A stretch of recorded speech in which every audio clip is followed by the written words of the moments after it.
السلام عليكم ورحمة الله وبركاته. الحمد لله الواحد القهار العزيز الغفار له الكتاب وإليه الإياب وعليه الحساب. نحمده حمدا كثيرا طيبا مباركا عليه لما يحب ربنا ويرضى. اللهم صل وسلم وبارك على محمد وعلى آل محمد كما صليت وباركت على إبراهيم وعلى آل إبراهيم إنك حميد مجيد. أما بعد, അപ്പോൾ നമ്മൾ ഇനിയൊരു മുഖവുരയുടെ ആവശ്യമില്ലാന്ന് തോന്നുന്നു. പറയാനുള്ള കാര്യങ്ങളൊക്കെ അസീസ് മാഷ് പറഞ്ഞിട്ടുണ്ട്. നമ്മൾ നേരെ നമ്മുടെ വിഷയത്തിലേക്ക് വരാം. കബറാളിക്ക് വേണ്ടിയുള്ള പ്രാർത്ഥന മക്ബറയിൽ പോയി തന്നെ വേണോ എന്നതാണ് ഒന്നാമത്തെ ചോദ്യം. വേണ്ട. മരിച്ചുപോയ മാതാപിതാക്കൾക്ക് നമ്മൾ റബ്ബി റഹ്മഹുമാ കമാ റബ്ബയാനി സ്വഗീറ എന്നിവിടെ ഓരോ നമസ്കാരത്തിന് ശേഷം നടത്തുന്ന പ്രാർത്ഥനയും ഖബറാളിക്ക് വേണ്ടിയുള്ള പ്രാർത്ഥനയും. അല്ലാഹുമ്മ ഗഫിർ ലിൽ മുഅ്മിനീന വൽ മുഅ്മിനാത്ത് വൽ മുസ്ലിമീന വൽ മുസ്ലിമാത്ത് എന്ന് കഴിഞ്ഞാൽ പിന്നീട് അൽ അഹ്യാഇ മിൻഹും വൽ അംവാത്ത്. ആദം അലൈഹിസ്സലാം വരെ നമ്മളുടെ മുൻഗാമികൾ മരണപ്പെട്ടു പോയവർക്കൊക്കെ ആ പ്രാർത്ഥന ചെല്ലും. റബ്ബന ഗഫിർ ലനാ വലി ഇഖ്വാനിന അല്ലദീന സബഖൂനാ ബിൽ ഈമാൻ എന്ന പ്രാർത്ഥനയും നമ്മളുടെ മുൻഗാമികൾ മരണപ്പെട്ടു പോയവർക്ക് വേണ്ടിയുള്ളതാണ്. അപ്പോൾ മരണപ്പെട്ടു പോയവർക്ക് വേണ്ടി പ്രാർത്ഥിക്കാൻ അവരുടെ ഖബറിങ്കിൽ പോകണം എന്നില്ല. പക്ഷേ ഖബർ സന്ദർശിക്കുക എന്നത് നബി സല്ലല്ലാഹു അലൈഹി വസല്ലമ സുന്നത്തായി പഠിപ്പിച്ച ആരാധനയാണ്. കുന്തു നഹൈതുകും അൻ സിയാറത്തിൽ ഖുബൂർ ഫസൂറുഹ. പണ്ട് ഞാൻ നിങ്ങളോട് ഖബർ സന്ദർശിക്കാൻ പോകരുത് എന്ന് വിലക്ക് ഏർപ്പെടുത്തിയിരുന്നു. ഇനി മുതൽ നിങ്ങൾ സന്ദർശിച്ചു കൊള്ളുക എന്ന ഫസൂറുഹ എന്നതിൽ അതൊരു കൽപ്പനയാണ് എന്നാണ് ആ ഭാഷ അറിയാവുന്നവർക്ക് മനസ്സിലാവുക. അപ്പോൾ ഖബർ സന്ദർശിക്കുക എന്നതൊരു സുന്നത്താണ്. എന്നാൽ ഖബറാളിക്ക് വേണ്ടി പ്രാർത്ഥിക്കാൻ ഖബറിങ്കിൽ തന്നെ പോകണം എന്നില്ല. അവിടെ പോകുമ്പോൾ അസ്സലാമു അലൈക്കും ദാറ ഖൗമിൽ മുഅ്മിനീൻ വഇന്നാ ഇൻശാ അല്ലാഹു ബിക്കും ലാഹിഖൂൻ എന്നോ അസ്സലാമു അലൈക്കും അഹ്ലദ് ദിയാരി മിനൽ മുഅ്മിനീന വൽ മുസ്ലിമീന വൽ മുഅ്മിനീൻ വഇന്നാ ഇൻശാ അല്ലാഹു ബിക്കും ലലാഹിഖൂൻ നസ്അലുല്ലാഹു ലനാ വലക്കുമുൽ ആഫിയ അൻതു സലഫുനാ വനഹ്നു ബിൽ അഥർ എന്നിങ്ങനെയുള്ള 2-3-4 പ്രാർത്ഥനകളുണ്ട്.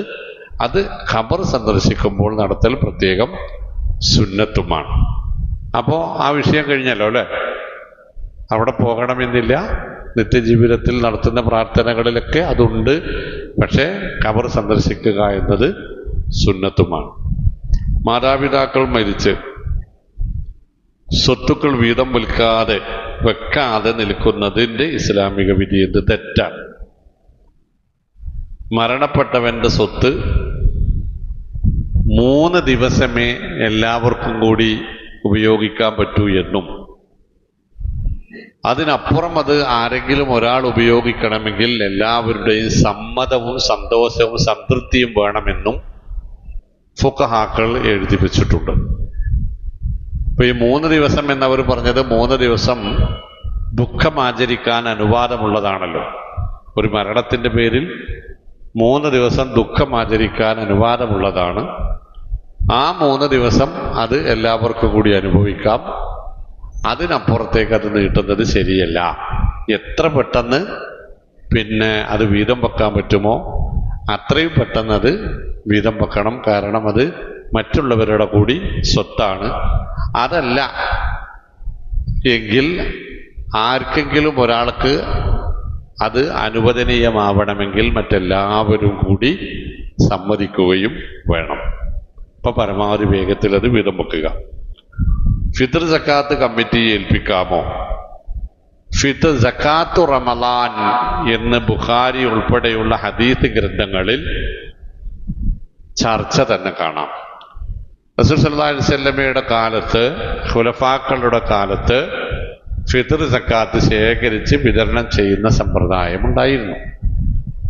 അപ്പൊ അത് പാടില്ലാത്തതാണോ എന്നതിനേക്കാൾ നല്ലത് അത് ഒറ്റയ്ക്ക് കൊടുക്കൽ ശരിയാണോ?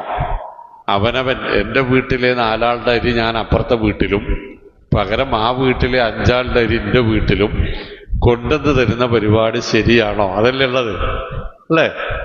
ഇപ്പൊ പോലും ഒരു ചോദ്യം പുറകുന്നു വന്നതാണ്, അങ്ങനെയല്ലേ നല്ലത്? ഞാൻ എൻ്റെ വീട്ടിലിപ്പോൾ 3 ആളാണുള്ളത്. ഒരു ഉദാഹരണം, 3 ആൾക്ക് ഞാൻ 7.5 കിലോ അരി വാങ്ങി എൻ്റെ അയൽപ്പക്കത്തെ വീട്ടിൽ കൊണ്ടു കൊടുക്കുന്നു. അവൻ്റെ വീട്ടിൽ 5 ആളുണ്ട്. അപ്പൊ അവൻ തിരിച്ചെനിക്ക് 12.5 കിലോ അരി കിട്ടും. അപ്പൊ എനിക്ക് ഈ കച്ചവടത്തിൽ നഷ്ടമില്ല. കൊടുത്തു എന്നും പേരുമായി 5 കിലോ അരി ലാഭവും കിട്ടി. അപ്പൊ അത് വേണ്ട, അത് പാവപ്പെട്ടവനാണ്, കൊടുത്തോട്ടെ. അത് സംഘടിതമായി ശേഖരിക്കുക, വിതരണം ചെയ്യുക എന്നതാണ് നബി സല്ലല്ലാഹു അലൈഹി വസല്ലമയുടെയും സ്വഹാബത്തിൻ്റെയും രീതി.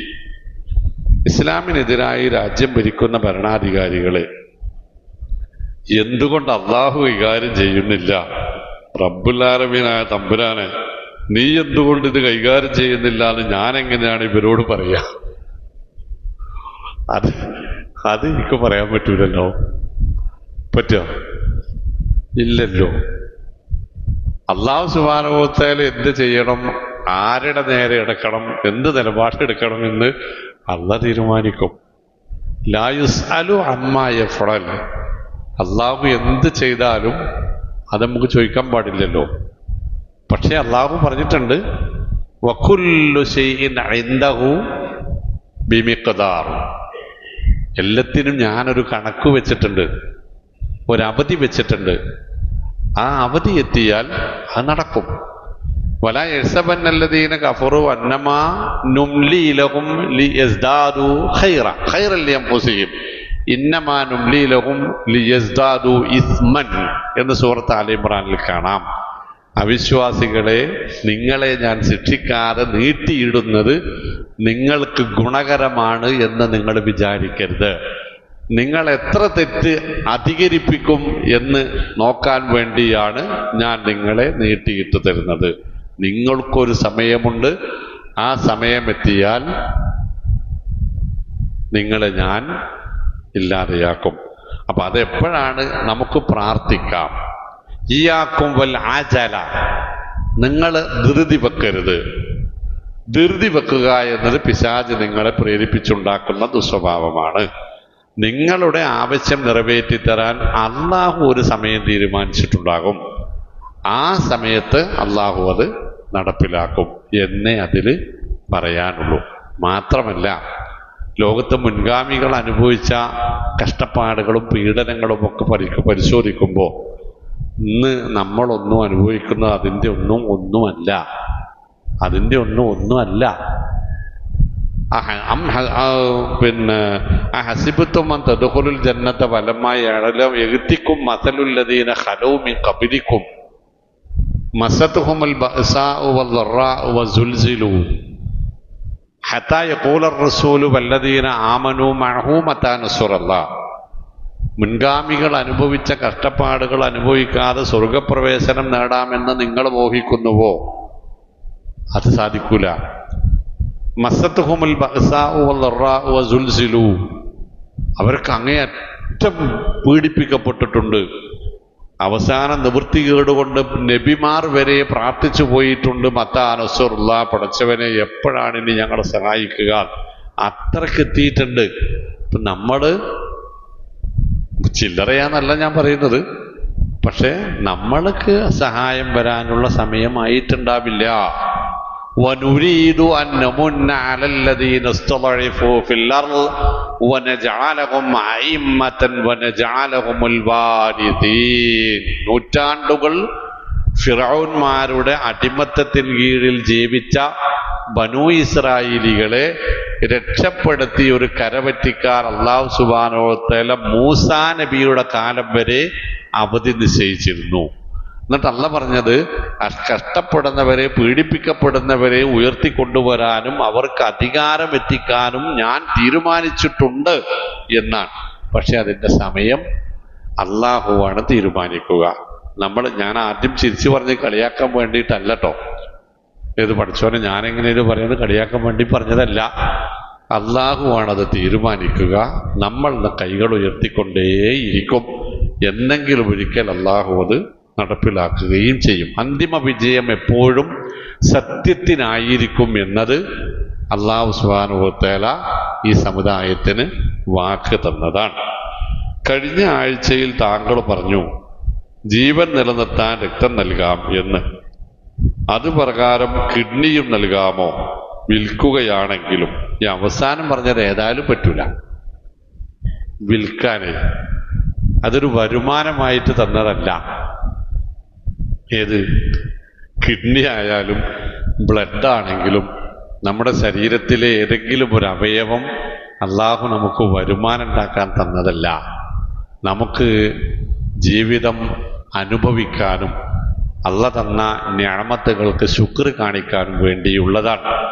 അത് മറ്റുള്ളവർക്ക് ഉപകാരം ചെയ്യാമോ എന്നാണ് ചോദ്യമെങ്കിൽ ചെയ്യാം എന്നാണ് ഞാൻ പറയുക. ചെയ്യാം, പക്ഷെ അത് വിൽക്കാൻ ഏതായാലും പാടില്ല. ഓക്കെ. എന്നാൽ അവയവങ്ങൾ ദാനം ചെയ്യുന്നത് പോലെയല്ല ഈ പറഞ്ഞ കിഡ്നി ദാനം ചെയ്യുന്നത്. അതും ബ്ലഡുമായി ബന്ധപ്പെട്ട് നിൽക്കുന്നതാണല്ലോ. അപ്പൊ ഇതൊക്കെയും ആധുനിക കാല ചിന്തയാണ്. അതുകൊണ്ട് തന്നെ വ്യത്യസ്ത അഭിപ്രായങ്ങൾ ഉണ്ട്. അത് കൊടുക്കാൻ പാടില്ല എന്ന് പറയുന്ന ആളുകളുണ്ട്, ഇതിൽ സംശയമൊന്നുമില്ല. കൊടുക്കാൻ പാടില്ല എന്ന് പറയുന്ന പണ്ഡിതന്മാരുണ്ട്, കൊടുക്കാം എന്ന് പറയുന്നവരുമുണ്ട്. അപ്പൊ അതാണ് ഞാൻ പറഞ്ഞത്, കച്ചവടം വിൽക്കാൻ പാടുണ്ടോ എന്ന് ചോദിച്ചാൽ ഇല്ല എന്നേ അതിൽ പറയാനുള്ളൂ. മറ്റത് വ്യത്യസ്ത അഭിപ്രായങ്ങളുണ്ട്. 4-ൽ മദ്ഹബ് പിൻപറ്റൽ നിർബന്ധമാണോ? മദ്ഹബിനെ സന്ദർഭത്തിനനുസരിച്ച് മാറ്റാമോ? അല്ലാതെ അത് വൃത്തിയില്ലല്ലോ. അവസാനം പറഞ്ഞു കഴിയുമ്പോൾ തുടങ്ങാം. വിറ്റിൽ വലിയ അത്ഭുതം എന്താണെന്നറിയോ? ഇതിന്റെ മുമ്പില്, നമ്മൾ ഈ സദസ്സിന്റെ മുമ്പിൽ ഇരിക്കുന്ന ഒരു മനുഷ്യണ്ട്, സിദ്ദിഖാക്ക. ഇതുകൊണ്ട് ക്യാമറ ആണ് തിരിച്ചു വെക്കണമെന്ന ഈ തൊപ്പിയിട്ടിരിക്കണ മനുഷ്യൻ. ഈ സഹോദരൻ കടുത്ത AP സുന്നിയായിരുന്നു. റിയാദിൽ നിന്നല്ലേ? റിയാദിൽ നിന്ന് AP സുന്നികളുടെ അമീറിന്റെ കൂടെ ഹറമിലേക്ക് ഉംറക്ക് വന്ന് അവിടെ തവാഫ് നടന്നുകൊണ്ടിരിക്കുന്നതിനിടയിൽ അവിടെ ബാങ്ക് വിളിച്ച് ഇഖാമത്ത് വിളിച്ചപ്പോൾ കയറിപ്പോകാം, ഇവിടെ വഹാബികളുടെ ജമാഅത്താണ് എന്ന് പറഞ്ഞ് പിടിച്ചു വലിച്ചപ്പോൾ ദുനിയാവിൽ നിന്ന് മുഴുവൻ ആളുകളും ഈ ജമാഅത്തിൽ പങ്കെടുക്കാനാണ് ഇങ്ങോട്ട് വരുന്നത്. ഇവിടെ നിസ്കരിക്കാൻ പാടില്ല എന്ന് പറഞ്ഞാൽ ഈ മദ്ഹബ് വേണ്ട എന്ന് പറഞ്ഞ് ഒഴിവായി പോകുന്ന ആളാണ് ഈ ഇരിക്കുന്നത്. ഇതാണ് മദ്ഹബിന്റെ കുഴപ്പം. ഇനി ഞാനതിന് മറുപടി ഒന്നും പറയണ്ടല്ലോ. ഇത് സിദ്ദീഖ് സാഹിബിനോട് പറഞ്ഞ ഒരുപാട് വർഷം മുമ്പ് ഇവിടെ പള്ളിയിൽ ഇരുന്ന് പറഞ്ഞത്. അങ്ങനെ ഒരു അനുഭവം ഉണ്ടായിക്കൊണ്ട് സാറിന് അല്ലേ? അതെ. ഇനി ഞാൻ കുറച്ച് കാര്യങ്ങൾ പറഞ്ഞുതരാം. ഹനഫി മദ്ഹബ് അനുസരിച്ച് നിസ്കാരത്തിൽ നിന്ന് ഒഴിവാകാൻ സലാം വീട്ടണം എന്നില്ല. സുബ്ഹാനല്ലാഹ് എന്ന് പറഞ്ഞാലും മതി. ഷാഫി മദ്ഹബ് അനുസരിച്ച് സലാം വീട്ടിയേ പറ്റുള്ളൂ. സുന്നത്തല്ലല്ലോ, നമ്മളെ ചർച്ചയല്ലേ, മദ്ഹബല്ലേ, ആയിക്കോട്ടെ. ഒന്ന്. രണ്ടാമത്തത്, മാലിക്കി മദ്ഹബിൽ കൈ കെട്ടേണ്ടതില്ല, നമസ്കാരത്തിൽ കൈ കെട്ടേണ്ടതില്ല. ബാക്കി 3 മദ്ഹബിലും കൈ കെട്ടണം. ഒന്നൊരു വലിയ പ്രശ്നമല്ല എന്ന് വെച്ചോളി. ഷാഫി മദ്ഹബിൽ അവനവന്റെ ഭാര്യയെ തൊട്ടാൽ പോലും വുളു മുറിയും. ഹനഫി മദ്ഹബിൽ ആരാന്റെ ഭാര്യനെ തൊട്ടാലും വുളു മുറിയൂല. അങ്ങനെ തന്നെയല്ലേ? അതുകൊണ്ട് മക്കത്ത് ഹജ്ജിന് ഉംറക്കും പോകുമ്പോൾ വലിയ ഉസ്താദന്മാരെന്തട്ടും ഇനി ഇവിടുന്ന് അങ്ങോട്ട് നമ്മളെ മദ്ഹബ് പറ്റൂല. എവിടുന്ന്? ഇഹ്റാം ചെയ്താലേ. കാരണം ഇഹ്റാം ചെയ്തിട്ട് ഹറമിൽക്കാൻ ഇറങ്ങിയാലും ഭാര്യയുടെ കയ്യമ്മ പിടിച്ചില്ലെങ്കിൽ ഓള് വേറെ ആരെങ്കിലും പിന്നാലെ പോയി തരും. പിടിച്ചാ ഒന്നും മുറിയും ചെയ്യും. ഒന്നും ഇല്ലാതെ തവാഫ് തവാഫിട്ട് പറ്റൂല. എന്താ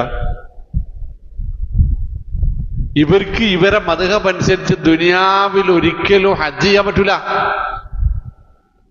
ഉംറ ചെയ്യാനും പറ്റൂല. തവാഫ് ചെയ്യുമ്പോൾ അന്യ പെണ്ണുങ്ങളെ തൊടാൻ പറ്റൂല, തൊടാൻ പറ്റൂല എന്ന് പറഞ്ഞാൽ നടക്കുവോ? ഇങ്ങിട്ട് തൊടാതിരിക്കുവോ? അവനാന്റെ പെണ്ണുങ്ങളെ തൊട്ടാൽ തന്നെ ഒന്ന് പറയും ഓള് വേറെ ആരെങ്കിലും പോവും. അപ്പൊ നമ്മൾ എന്ത് ചെയ്യും? ഇവിടുന്നാണ് പോയിട്ട് ഇവിടുന്ന് തിരിച്ചു വരുന്നവരെ നമ്മൾ ഹനഫിയാണ്. കഴിഞ്ഞില്ല. ഇപ്പൊ മദ്ഹബ് മാറാൻ പറ്റുമോ എന്ന് ചോദിച്ചതിന് ഉത്തരായി. ഏത് മദ്ഹബാ നമുക്ക് സ്വീകരിക്കാൻ പറ്റാന്ന് ചോദിച്ചതിന് ഉത്തരായി. ഇനി സത്യത്തിൽ അഹ്ലുസുന്നത്തിന്റെ നിലപാട് എന്താന്ന് കൂടി പറഞ്ഞുതരാം. അഹ്ലുസുന്നത്ത് 4 മദ്ഹബുകളെയും അംഗീകരിക്കുന്നവരാണ്. 4 മദ്ഹബിന്റെ ഇമാമുകളെയും അങ്ങേയറ്റം ആദരിക്കുന്നവരാണ്, അങ്ങേയറ്റം ബഹുമാനിക്കുന്നവരാണ്. അവർ കർമ്മശാസ്ത്ര മേഖലയിൽ അവർ സഹിച്ച കഷ്ടപ്പാടുകൾക്കും അവർ ഉണ്ടാക്കി വെച്ച അവർ ചെയ്തു കൂട്ടിയ സംഭാവനകൾക്കും ലോകത്ത് തുല്യതയുള്ള ഒരു പ്രവർത്തനം വേറെ ഉണ്ടായിട്ടില്ല. അത്ര മഹാന്മാരാണവർ. ഇമാം അബൂ ഹനീഫ എന്ന് പറയുമ്പോൾ റഹ്മത്തുള്ളാഹി അലൈഹി എന്ന് പറയൽ നമുക്ക് നിർബന്ധമാണ്. അത് ഇമാം മാലിക്കിന്റെ പേര് കേട്ടാലും ഇമാം ഷാഫിയുടെ പേര് കേട്ടാലും ഇമാം അഹ്മദ് ബിൻ ഹംബലിന്റെ പേര് കേട്ടാലും റഹ്മത്തുള്ളാഹി അലൈഹി പറയൽ നമുക്ക് നിർബന്ധമാണ്. അപ്പോഴേ ഓൻ സുന്നിയാവുള്ളൂ. അല്ലെങ്കിൽ ഓൻ നെയ്യപ്പം പോലെ സാധനമാവും. എപ്പോഴും ഞാൻ പറഞ്ഞതാണ്, നെയ്യപ്പം എന്ന് പറഞ്ഞാൽ എന്താ? പച്ച നുണ അല്ലേ? ഒരു പൊടി നെയ്യയിലുണ്ടാവില്ല. പേരതാണ്. എന്നാൽ പേരിൽ സുന്നി ഉണ്ടായിട്ട് കാര്യമല്ല. അഹ്ലുസുന്നത്ത് 4 മദ്ഹബിന്റെ ഇമാമികളെ ഇമാം അബൂ ഹനീഫത്തുൽ കൂഫി റഹ്മഹുല്ലാ എന്ന് പറയും, ഇമാം മാലിക് ബിൻ അനസ് റഹ്മത്തുള്ളാഹി അലൈഹി, ഇമാം മുഹമ്മദ് ബിൻ ഇദ്രീസ് ശാഫി റഹ്മത്തുള്ളാഹി അലൈഹി, ഇമാം അഹ്മദ് ബിൻ ഹംബൽ റഹ്മത്തുള്ളാഹി അലൈഹി എന്ന് പറയും.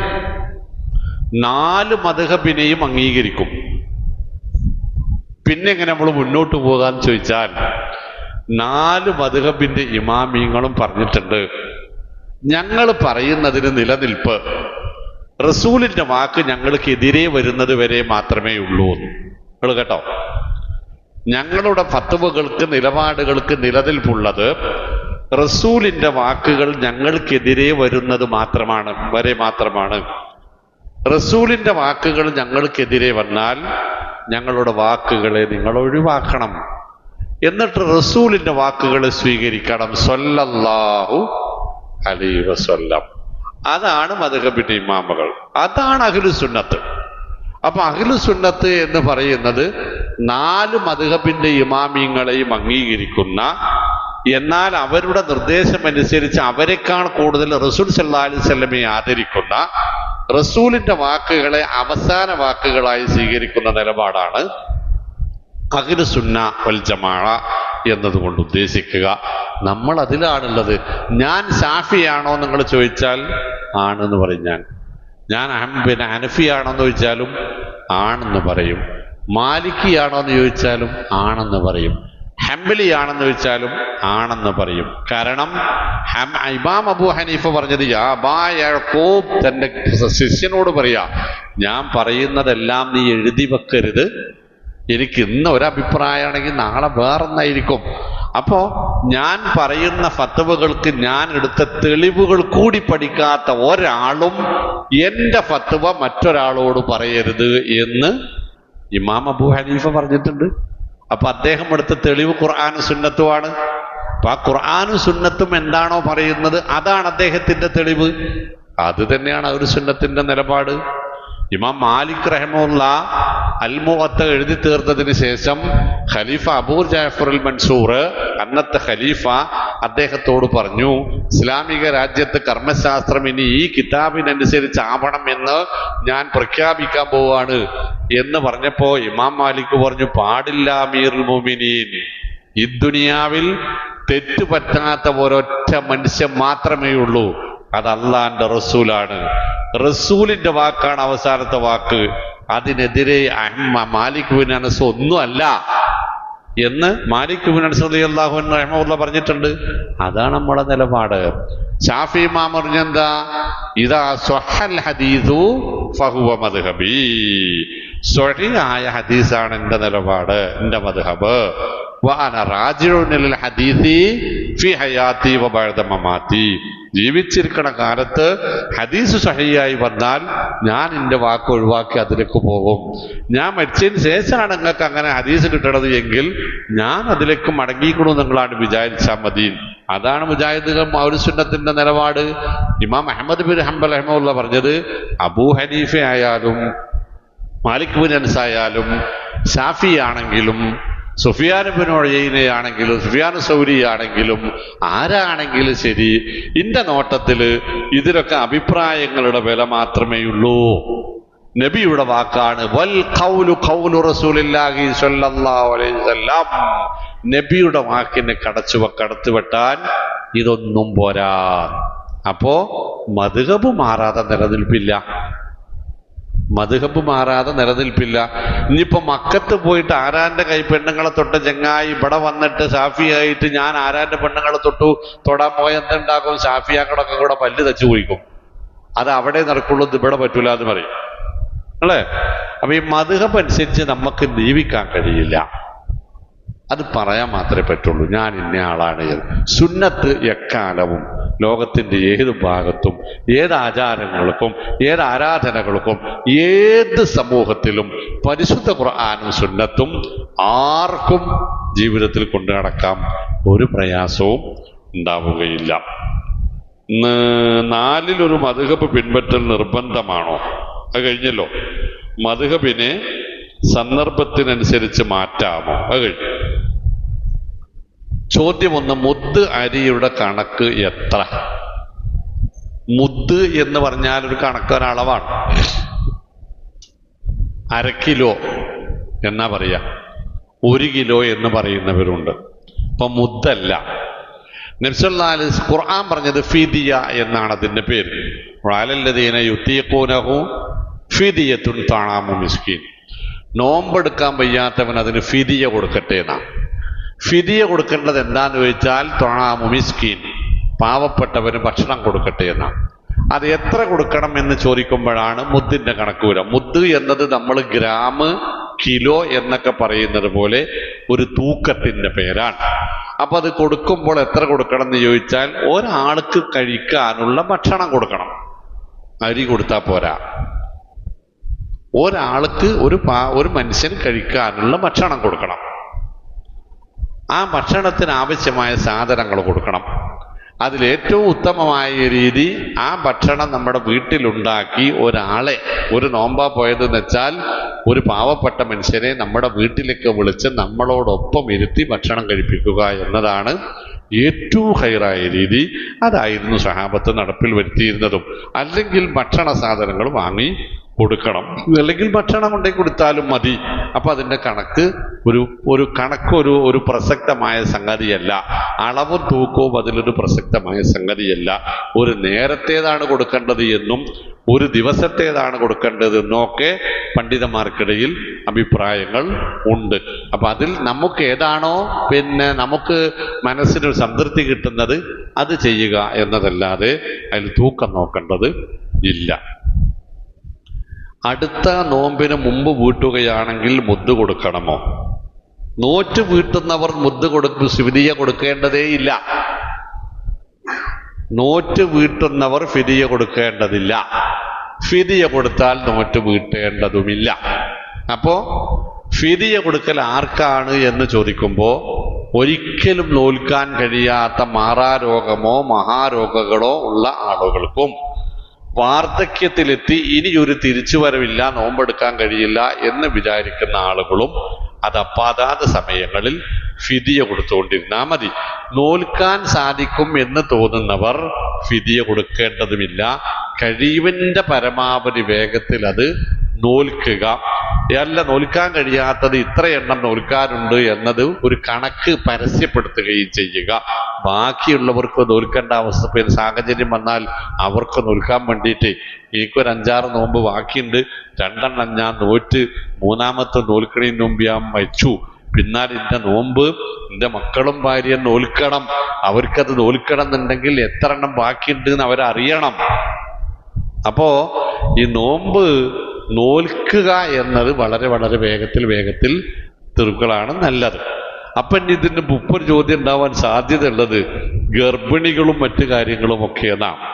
ഇത് സാധാരണ ചോദിക്കുന്ന ഒരു ചോദ്യം. അപ്പൊ എനിക്ക് തമാശയായിട്ട് പറയാനുള്ളൊരു മറുപടി, ഈ ഗർഭം ഇത്രമാത്രം വലിയൊരു രോഗമാണെങ്കിൽ അവനോന്റെ കണ്ണിലെ കൃഷ്ണമണി പോലെ നമ്മൾ വളർത്തുന്ന മക്കളെ ഈ രോഗം ഉണ്ടാക്കാൻ നിങ്ങൾ കെട്ടിച്ചു വിടണോന്നാ. അതൊക്കെ മനസ്സിലായല്ലോ അല്ലേ? കൈ വളരുന്ന, കാട് വളരുന്ന, ഉറുമ്പ് കടിക്കണത് വരെ പറ്റാതെ നോക്കി നിന്നിട്ടേ ഇത്തരം വലിയ രോഗം ഇടക്കിടക്ക് ഉണ്ടാക്കണ ഈ സംഗതിക്ക് നിങ്ങൾ കെട്ടിച്ചു വിടണോ? അല്ല, എന്നാണ് ഇപ്പൊ ഇതിപ്പോ രോഗമായി? ഈ ഗർഭം മുലയൂട്ടലൊക്കെ എന്നപ്പോ ഒരു രോഗമായി? നമ്മളൊക്കെ മാര് പ്രസവിച്ച തന്നെയല്ലേ? എനിക്ക് വളരെ ഗൗരവത്തിൽ അത് പറയാനുള്ളൂ കേട്ടോ. നമ്മളൊക്കെ ഗർഭം ചുമന്ന് തന്നെ ആണല്ലോ അവരൊക്കെ പ്രസവിച്ചില്ലേ? അവരൊക്കെ മുല പിടിച്ചിട്ട് തന്നെയാണ് നമ്മൾ വളർന്നതും. നമ്മളമ്മമാര് ഇങ്ങനെ എത്ര നോമ്പ് ഗർഭത്തിന്റെ പേരിൽ ഒഴിവാക്കിക്കിടുമെന്നൊന്നും പറഞ്ഞാണ് ഈ കാരണന്മാര്. അങ്ങനെയാണെങ്കിൽ ഓർക്കൊക്കെ എത്ര കൊല്ലം നോൽപ്പ് നോൽക്കാൻ കഴിഞ്ഞിട്ടുണ്ടാവുന്നെന്ന് പറഞ്ഞാണ് ഈ കാരണന്മാര്. കുട്ടികളല്ല. കാരണം എൻ്റെ ഉമ്മാന്റെ 9ാമത്തതാണ് ഞാൻ. ഇന്റെ താഴെ 3 എണ്ണം ഇനിയുണ്ട്, 12 എണ്ണം. 1.5 വയസ്സ് 2 വയസ്സാണ് ഞങ്ങളുടെ മാക്സിമം വ്യത്യാസം. 1 വർഷം ഗർഭം, അടുത്ത 2 വർഷം മുലയൂട്ടൽ, 3ാമത്തെ വർഷം അടുത്ത പ്രസവം. 12 പ്രസവത്തിന് എൻ്റെ അമ്മ 63 കൊല്ലാ ജീവിച്ചത്. എത്ര കൊല്ലം നോമ്പെടുക്കാതെ പോയിട്ടുണ്ടാകും? എൻ്റെ ഭാര്യയുടെ അമ്മ 18 പ്രസവിച്ച് 32 നോമ്പൻ നോറ്റുണ്ടാവും. അത് അന്നൊന്നും ഇല്ലാത്ത വല്ലതും പുതിയതുണ്ടായോ? ഉണ്ടായി. എന്താ അറിയോ? നമ്മൾ ഉമ്മാരും ബാപ്പാരുമായി എന്നുള്ളതാ. അതുകൊണ്ട് എൻ്റെ പ്രിയപ്പെട്ടവർ മനസ്സിലാക്കേണ്ടത് ഇതൊരു രോഗമല്ല എന്നാൽ തിരിച്ചറിഞ്ഞാൽ മതി. ഇത് കൊണ്ട് ഗർഭം കൊണ്ട് മോൾക്കോ അല്ലെങ്കിൽ മോളുടെ ഗർഭസ്ഥ ശിശുവിനോ അപകടമുണ്ടാകുമെന്ന് വിദഗ്ധയായോ ഇതൊരു ഡോക്ടർ സർട്ടിഫൈ ചെയ്താൽ, വൈൻ ഖാഫ എന്ന കിതാബിൽ കാണാം, ഒരു ഡോക്ടർ സർട്ടിഫൈ ചെയ്താൽ അവർക്ക് നോമ്പ് ഒഴിവാക്കാം. ഡോക്ടർക്കാണ് പൈസ കൊടുത്തിട്ട് ഉണ്ടാക്കണ്ട, പടച്ചോന്റെ ഇത് കൊണ്ടുപോകേണ്ട സർട്ടിഫിക്കറ്റാണ്. അല്ലേ? മുലയൂട്ടിന് നോമ്പ് ഒഴിവാക്കല. അപ്പൊ ഈ ജാതി വേനൽക്കാലം ചങ്ങാതിമാരതിന്റെ അപ്പുറത്ത് മഴക്കാലം വരുന്നില്ലേ? അപ്പം നോറ്റ് കിട്ടിയ പോരെ. ഇവിടെ തണുപ്പ് കാലം വരുന്നില്ലേ? ഇതൊന്നും നിങ്ങൾ എൻ്റെ അടുത്തുനിന്ന് ഒരു ഫത്വ കിട്ടും നിങ്ങൾ വിചാരിക്കരുത്. ഞാൻ വായിച്ച കിതാബുകളൊക്കെ ഇത് ഇങ്ങനെയാ പറയണത്. ഇത് രണ്ടും ഒരസുഖമല്ല. ചില സാഹചര്യങ്ങളിൽ ഇത് ബുദ്ധിമുട്ടുണ്ടാക്കുന്ന അസുഖമായി മാറാനുള്ള സാധ്യതയുണ്ട്. അത്തരം സാഹചര്യങ്ങളിൽ അവർക്ക് നോമ്പ് മാറ്റിവെക്കാം. അതല്ലാതെ ഇതൊരു പൊതുവായ ഫത്വ തരേണ്ട വിഷയം അല്ല. എൻ്റെ നല്ല ആരോഗ്യമുള്ള സമയത്ത് കുറെ നോമ്പ് നഷ്ടമായിട്ടുണ്ട്, പടച്ചോൻ പൊറുക്കട്ടെ. അല്ലേ? അതിനെന്താണ് പറയുക? അത് എത്ര നോമ്പ് നഷ്ടമായിട്ടുണ്ട് എന്ന് അറിയുമെങ്കിൽ നോറ്റ് വീട്ടുക. എത്ര നഷ്ടമായിട്ടുണ്ട് എന്നറിയുന്നില്ലെങ്കിൽ ആത്മാർത്ഥമായി തൗബ ചെയ്യുക എന്നാ പണ്ഡിതന്മാർ പറഞ്ഞു. ആത്മാർത്ഥമായി തൗബ ചെയ്യുക. തൗബ ചെയ്തിട്ടും മനസ്സമാധാനം കിട്ടുന്നില്ലെങ്കിൽ സ്വതക്ക നൽകുക, അതിലത് അവസാനിപ്പിച്ചോളൂ എന്നാണ്. കാരണം അതിപ്പോ എനിക്കൊക്കെ ഉണ്ടായിട്ടുണ്ട്. ഒരു കാലത്ത് ഇന്നീ നിൽക്കുന്ന മിസ്കാറ്റിയൊന്നും അല്ല. അല്ലേ? നമ്മളാരുമല്ല. ഒരു കാലം പോയിട്ടുണ്ട്, ദീനിനെ ഇത്ര ഗൗരവത്തിൽ കാണാത്ത, ഇത്രയും ഭയപ്പാടോടെ കാണാത്ത, തൊട്ടു മുമ്പിൽ മരണമുണ്ട് എന്ന തിരിച്ചറിവില്ലാത്ത ഒരു കാലം കടന്നു പോയിട്ടുണ്ട്. അക്കാലത്ത് വന്ന വീഴ്ചകൾ എത്രയാണെന്ന് തിരിച്ചറിയാത്തവർ എന്ത് ചെയ്യണം എന്ന ചോദ്യത്തിൽ നിന്നാണ് ഇതുണ്ടാവുന്നത്. അതിന്റെ മറുപടിയാണ് ആത്മാർത്ഥമായ തൗബ. റബ്ബനാ ലാ തുആഖിദ്നാ ഇൻ നസീനാ ഔ അഖ്തഅനാ. പഠിച്ചവനെ, മറവി കൊണ്ടോ അബദ്ധവശാലോ സംഭവിച്ചു പോയിട്ടുണ്ട്, ശിക്ഷിക്കല്ലേ എന്നാണല്ലോ അതിന്റെ അർത്ഥം. അല്ലേ? ആ കാലത്തിന് തൗബയാണ് പരിഹാരം. ആ തൗബ കൊണ്ടും മനസ്സമാധാനം കിട്ടുന്നില്ല എങ്കിൽ സ്വതക്ക നൽകാം, നിങ്ങൾക്ക് മനസ്സിന് തൃപ്തിയാകുന്ന ഒരു സ്വതക്ക നൽകാം എന്നാണ് അതിന് കിട്ടുന്ന മറുപടി. കിതാബുകളിൽ നിന്ന് കിട്ടുന്നതാണ്, ഖുർആനിലോ ഹദീസിലോ ഉള്ളത് അല്ല. സുന്നത്ത് നമസ്കാരത്തിന് അത്തഹിയാത്തിന് ശേഷം സ്വലാത്ത് കൂടെ ചൊല്ലാൻ പറ്റുമോ? സലാം വീട്ടുന്ന ഏത് നമസ്കാരത്തിന് അത്തഹിയാത്തിലും സ്വലാത്ത് ചൊല്ലൽ നിർബന്ധമാണ്. കഴിഞ്ഞല്ലോ. സലാം വീട്ടുന്ന അത്തഹിയാത്തിലെല്ലാം സ്വലാത്ത് ചൊല്ലൽ നിർബന്ധമാണ്. 2 റക്അത്തുള്ള നമസ്കാരം 2 റക്അത്ത് കഴിഞ്ഞ് സലാം വീട്ടുകയാണ് എങ്കിൽ സ്വലാത്ത് ചൊല്ലൽ നിർബന്ധമാണ്. സലാം വീട്ടാത്ത അത്തഹിയാത്തിലാണെങ്കിൽ അത് സുന്നത്തുമാണ്. സക്കാത്തിന്റെ വിഹിതം മാറ്റി വെച്ചിട്ട് പെരുന്നാളിന് പോകുമ്പോൾ കൊടുത്താൽ മതിയോ? സക്കാത്ത് മതി. ഫിത്ർ സക്കാത്താണെങ്കിൽ പോരാ. അതോ നോമ്പിന് തന്നെ കൊടുക്കണോ? ഏത് സക്കാത്താന്നില്ലാത്തതുകൊണ്ടാണ് ഞാനിങ്ങനെ പറഞ്ഞിട്ടോ. ഫിത്ർ സക്കാത്താണെങ്കിൽ അത് പെരുന്നാൾ നമസ്കാരത്തിന്റെ മുമ്പ് കൊടുക്കണം. പിന്നീട് അത് സക്കാത്തായി കൂട്ടുകയില്ല, സ്വതക്കയായി കൂട്ടുകയുള്ളൂ എന്ന് ഹദീസുകളിൽ സ്ഥിരപ്പെട്ടു വന്നിട്ടുണ്ട്. കുട്ടികൾക്ക് സക്കാത്ത് പൈസ കൊടുക്കാൻ പറ്റുമോ? കുട്ടികൾക്ക് കൊടുക്കാൻ പറ്റൂലല്ലോ. ആ 8 അവകാശികൾക്ക് ഇത് രണ്ടും കൂടെ ഇടകലർന്നൊരു ചോദ്യം ആയതുകൊണ്ടാണ് പറയുള്ളൂ. സക്കാത്താണ് ചോദ്യത്തിൽ ഉദ്ദേശിച്ചത് എങ്കിൽ അത് കുട്ടികൾക്കുള്ളതല്ല. ഇന്നമ സ്വദഖാതു ലിൽ ഫുഖറാഇ വൽ മസാകീൻ വൽ ആമിലീന അലൈഹാ വൽ മുഅല്ലഫത്തി ഖുലൂബുഹും വൽ ഗഫിർ റിഖാബി വൽ ഗാരിമീന വഫീ സബീലില്ലാഹി വബിനിസ് സബീൽ. ഈ പറഞ്ഞ 8 അവകാശികൾക്ക് മാത്രമേ അത് കൊടുക്കാവൂ. ദരിദ്രർ, അഗതികൾ, സക്കാത്തിന്റെ ജോലിക്കാർ, പിന്നെ കടം കൊണ്ട് വലയുന്നവർ, ഇസ്ലാമുമായി ചേർന്ന് നിൽക്കാൻ ആഗ്രഹിക്കുന്നവർ, അടിമകളെ മോചിപ്പിക്കാൻ, പിന്നെ ഇസ്ലാമിക പ്രബോധന പ്രവർത്തനങ്ങൾക്ക് വഴിയാത്രക്കാരുടെ യാത്രയിൽ തടസ്സങ്ങൾ ഉണ്ടാകുമ്പോൾ അത് നിവർത്തിക്കാൻ, ഈ 8 ആവശ്യങ്ങൾക്കാണ് അത് ഉപയോഗിക്കാൻ പറ്റുക. കുട്ടികൾ അതിൽ പെട്ടതല്ല. ആത്മഹത്യ ചെയ്താൽ അവൻ നരകത്തിലാണ് എന്ന് പറയുന്നു. അള്ളാഹുവിന്റെ തീരുമാനം അങ്ങനെ ആയതുകൊണ്ടല്ലേ ഒരാൾ ആത്മഹത്യ ചെയ്യുന്നത്? അതെ. ഈ ചോദ്യകർത്താവ് ഇപ്പം എൻ്റെ മുന്നിലേക്ക് വന്നാൽ ഞാൻ അയാളുടെ മുഖമടച്ച് ഒരൊറ്റ അടിയാണ്ട് കൊടുക്കും. അയാളിങ്ങനെ തരിച്ചു നിന്ന ആൾക്കാരൊക്കെ കൂടെ എൻ്റെ പിന്നാലെ കൂടുമ്പോൾ ഞാൻ പറയും, നിങ്ങളെന്തിനാ വേജാറാവണ്? അയാളെ 2 കൊടുക്കണമെന്ന് അള്ള പണ്ടേ എൻ്റെ കിതാബിൽ എഴുതി വെച്ചതാ, അതാ ഞാൻ കൊടുത്തത് എന്ന് പറഞ്ഞാൽ നിങ്ങൾ സമ്മതിക്കോ? തിരിച്ച് നിങ്ങളൊക്കെ കൂടെ എൻ്റെ പുറത്തൊരു തായമ്പൊക്കെ കൊട്ടിയിട്ട് പറയും, എന്നാ ഇതും അതിലാണ് കൂട്ടിക്കളാന്ന് പറയില്ലേ? ഉത്തരയിലേക്ക്. എന്തിനാണ് പരീക്ഷ എഴുതണം എന്ന് പറയുന്നത്? എന്റെ കോളേജിലെ കുട്ടികൾ ഇന്നിന്ന ആളുകളൊക്കെ പരീക്ഷ എഴുതിയാൽ ജയിക്കും തോൽക്കുമെന്ന് എനിക്കറിയാം. ഓരോ അധ്യാപകരും അറിയാം. പിന്നെ ഈ കുട്ടീനെ വെറുതെ ഇടങ്ങാറാക്കണോ? ജയിക്കുന്ന എനിക്കറിയുന്നവരൊക്കെ ജയിപ്പിച്ച പോരെ. ഇജ് എഴുതിയിട്ട് കാര്യമില്ല മാനെ, വെറുതെ അതിനും കൂടി മെനക്കണ്ട, ഇജ് അടുത്ത കൊല്ലം ഇവിടെ തന്നെ ഇരുന്നളാന്ന് പറഞ്ഞാൽ പോരെ. നിങ്ങള് മാപ്പാര് സമ്മതിക്കോ? ഇല്ല. കുട്ടി സമ്മതിക്കോ? ഇല്ല. കുട്ടി പരീക്ഷ എഴുതിയാൽ എനിക്കറിയാവുന്നത് പോലെ തോറ്റിട്ടുണ്ടാകും. അപ്പൊ ഞാൻ പറയാണ്, എനിക്കിത് പണ്ടെന്നെ അറിയായിരുന്നു, അതുകൊണ്ട് ഞാൻ എന്നോട് എഴുതണ്ടെന്ന് പറഞ്ഞു. അപ്പൊ കുട്ടിക്ക് എന്ത് മനസ്സിലാവും? ശരിയാട്ടോ നിങ്ങള്. പക്ഷെ കുട്ടിക്ക് ബോധ്യപ്പെട്ടിട്ടുണ്ടാവും ഞാൻ എഴുതിയ ഉത്തരങ്ങൾ തെറ്റാണ്, അതുകൊണ്ടാണ് ഞാൻ തോറ്റത്. ഉസ്താദിന് അറിയാം പണ്ടെന്നെ അല്ലേ. എന്നാൽ എൻ്റെ കണക്കുകൂട്ടലുകൾ തെറ്റാം. റബ്ബിനറിയാം ഏത് ഇവൻ ഇന്നതേ ചെയ്യുള്ളൂ എന്നറിയാം, പക്ഷെ എനിക്കറിയില്ല. ഇത് ഈ വിഷയത്തിൽ മാത്രമല്ല. നിങ്ങൾ റോട്ടിന് നടുക്കക്കൂടി ഇങ്ങനെ പോവുക, ചോദ്യകർത്താവിന്റെ, ഞാൻ തമാശയായിട്ട് പറയട്ടോ, കളിയാക്കല്ല, റോട്ടിന് നടുക്കക്കൂടി ഇങ്ങനെ പോവുക. അപ്പൊ ആൾക്കാരിങ്ങനെ വിളിച്ചു പറയുന്നുണ്ട്, വണ്ടി വരുന്നുണ്ട് സൈഡിൽ കൂടി. റബ്ബെന്താണോ തീരുമാനിച്ചിരിക്കണ അതേ നടക്കുള്ളൂ. ഞാനിപ്പോ അരൂക്കൂടെ പോയാലും ഇടിക്കാൻ വിചാരിച്ച വണ്ടിന്റെ പിന്നാലെ വന്ന് ഇടിക്കും. പിന്നെ ഞാനെന്തിനപ്പോ ഇടങ്ങേറായി അരൂക്കൂടെ പോയെന്ന് ഒരാൾ ചോദിച്ചാൽ പിടിച്ചു വാങ്ങിയതാണ് എന്ന് നമ്മൾ പറയില്ലേ. ഓരോ അപകടം പിടിച്ചു വാങ്ങിയതാണ് നമ്മൾ പറയും. അത്ര തന്നെ ഉള്ളു. ഇത് ഞാൻ എന്തായി തീരുമെന്ന് എൻ്റെ റബ്ബിനറിയാം, പക്ഷെ എനിക്ക് അറിയില്ല.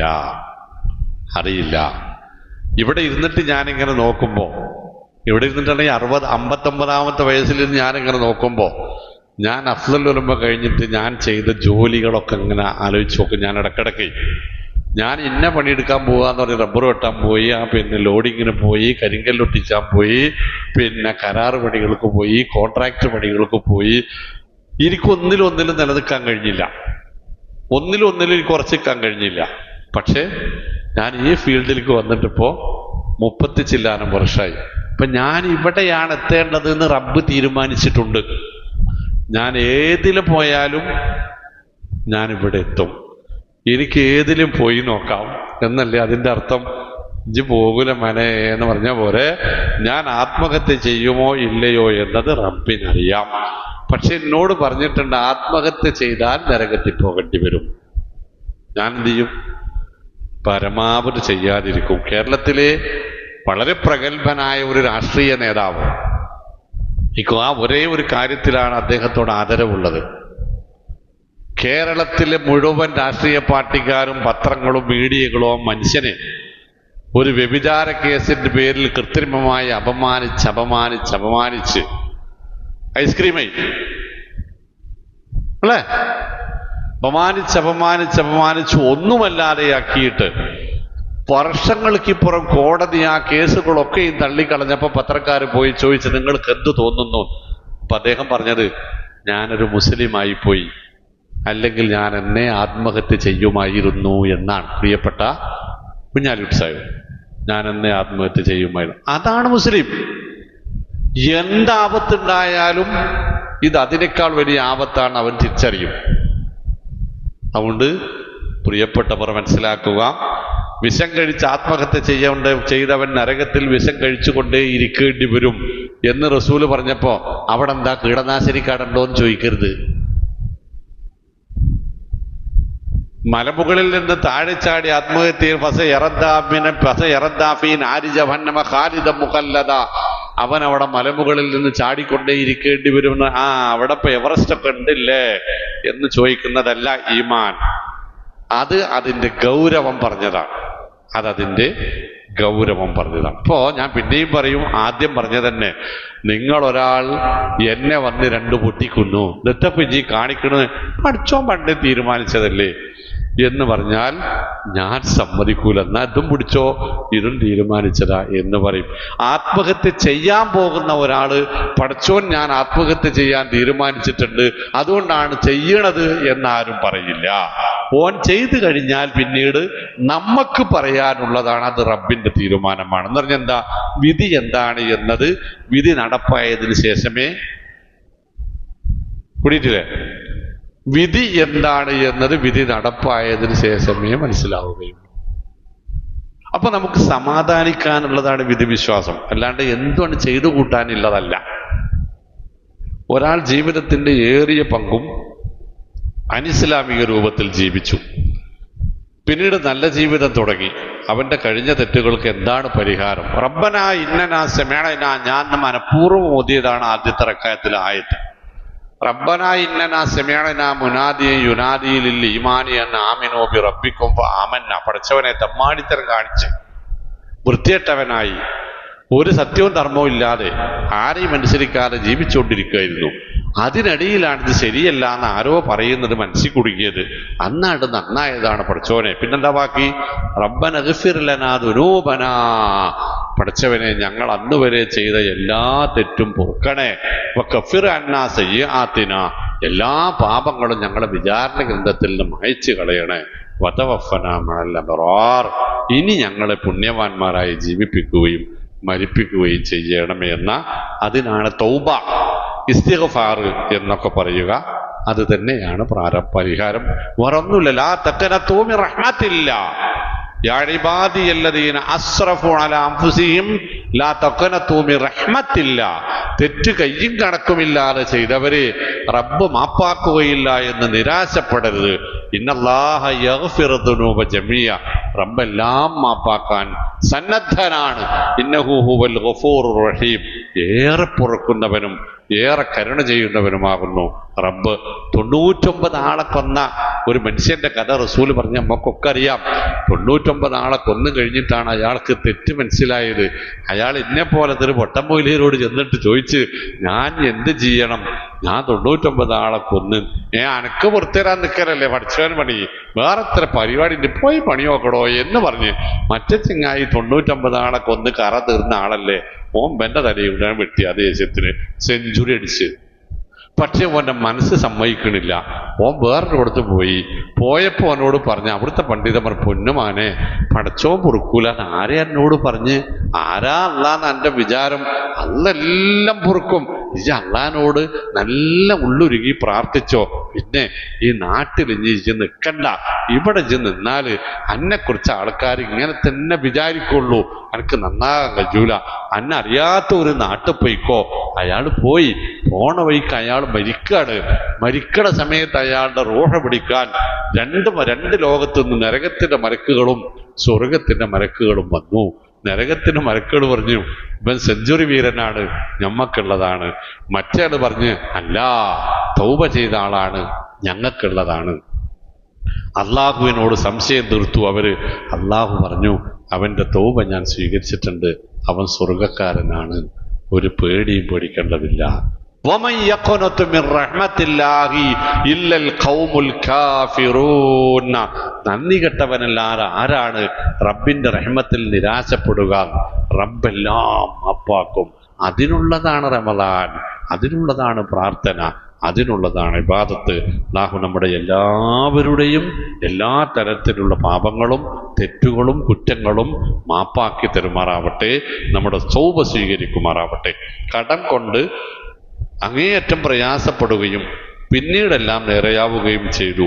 ഒരു അൽഹംദുലില്ലാഹ് കൂടി കൊടുക്കണം. അവിടെ ഒരുപാട് ആളുകളിൽ നിന്നും പൈസ കടം വാങ്ങിയിരുന്നത് കൊണ്ട് ആർക്കൊക്കെ എത്രയൊക്കെ എന്നറിയില്ല. അറിയാത്ത കടങ്ങൾക്ക് എന്താണ് പരിഹാരം? അറിയുന്നവർക്കെല്ലാം കൊടുത്തു തീർക്കുക. എന്നിട്ട് അത് കാണുന്നവരോടൊക്കെ പറയാൻ ശ്രമിക്കുക. ബാക്കിയുള്ളത് റബ്ബിനോട് മാപ്പാക്കാൻ ആവശ്യപ്പെടുക. അറിയുന്നവർക്കെല്ലാം കൊടുത്തു തീർക്കുക. വാങ്ങി എന്ന് സംശയമുള്ളവരോടെല്ലാം ചോദിക്കുക. ബാക്കി റബ്ബിനോട് മാപ്പ് ചോദിക്കുക, തൗബ ചെയ്യുക. അല്ലാഹു തൗബ സ്വീകരിക്കുമാറാവട്ടെ. ഭാര്യ ഭർത്താവ് സ്പർശനം ഉളു മുറിയുമോ? തൊട്ടാൽ ഉളു മുറിയും എങ്കിൽ എങ്ങനെയാണ് കൂടെ കൊണ്ടുനടക്കുക? തിരിച്ചു വായിച്ചാൽ നിങ്ങൾക്ക് പെട്ടെന്ന് ഉത്തരം കിട്ടും. ഭാര്യ ഭർത്താവിനെ തൊട്ടാൽ ഉളു മുറിയും എന്നൊരിടത്ത്, അന്യ സ്ത്രീ പുരുഷന്മാർ തമ്മിൽ തൊട്ടാൽ ഉളു മുറിയുമെന്ന് രണ്ടാമത്തെ ഇടത്ത്. അപ്പൊ ഭാര്യ ഭർത്താവിന് ആരാണ്? അന്യയാണ്, അല്ലേ? അങ്ങനെയെങ്കിൽ ഒരു അന്യ പുരുഷന്റെ കൂടെ എങ്ങനെയാണ് ഈ പെൺകുട്ടി കിടന്നുറങ്ങുക?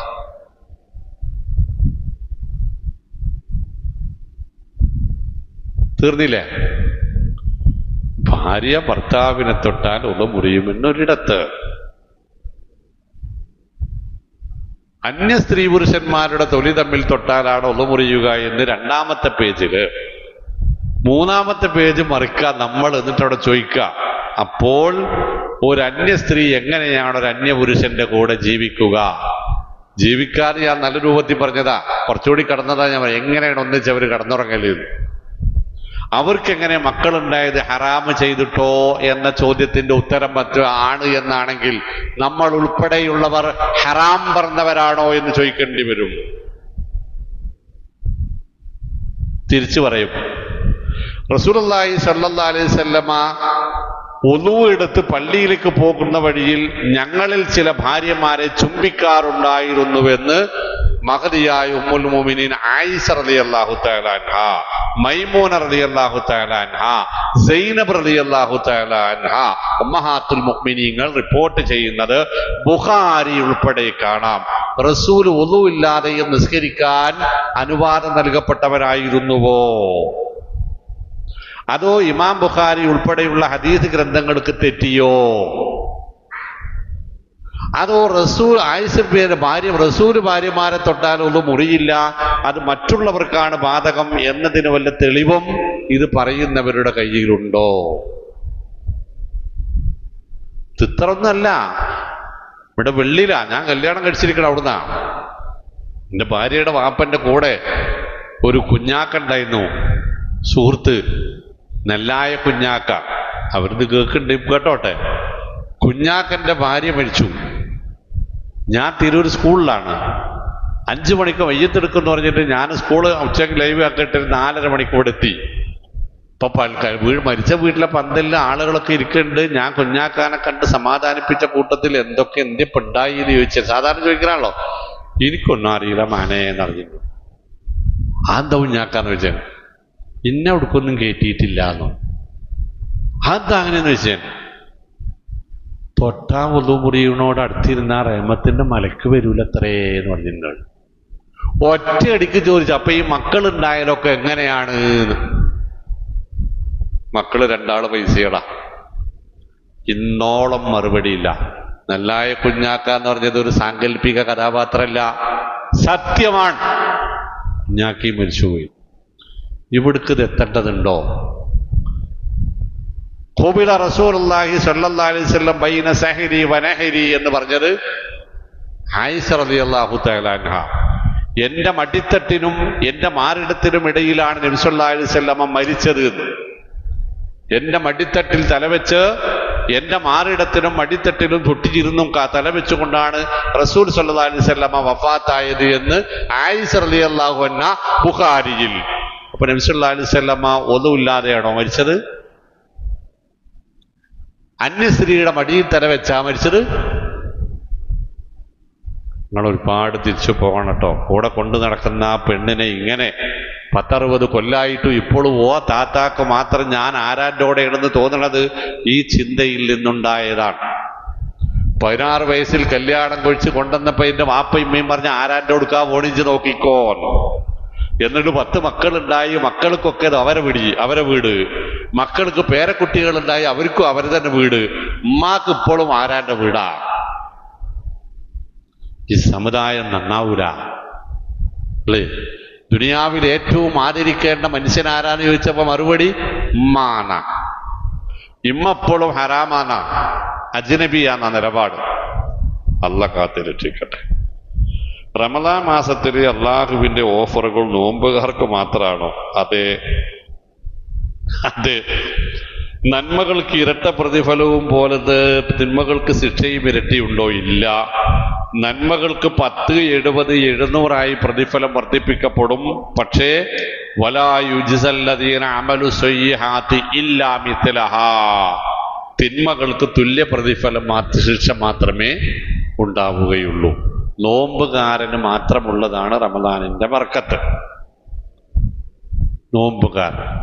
നോമ്പെടുക്കാൻ കഴിയാത്ത ആളുകൾക്ക് നോമ്പ് കാലത്ത് ചെയ്യുന്ന നന്മകൾക്ക് മറ്റു കാലങ്ങളെക്കാൾ പുണ്യം കിട്ടും എന്നതിൽ തർക്കമൊന്നുമില്ല.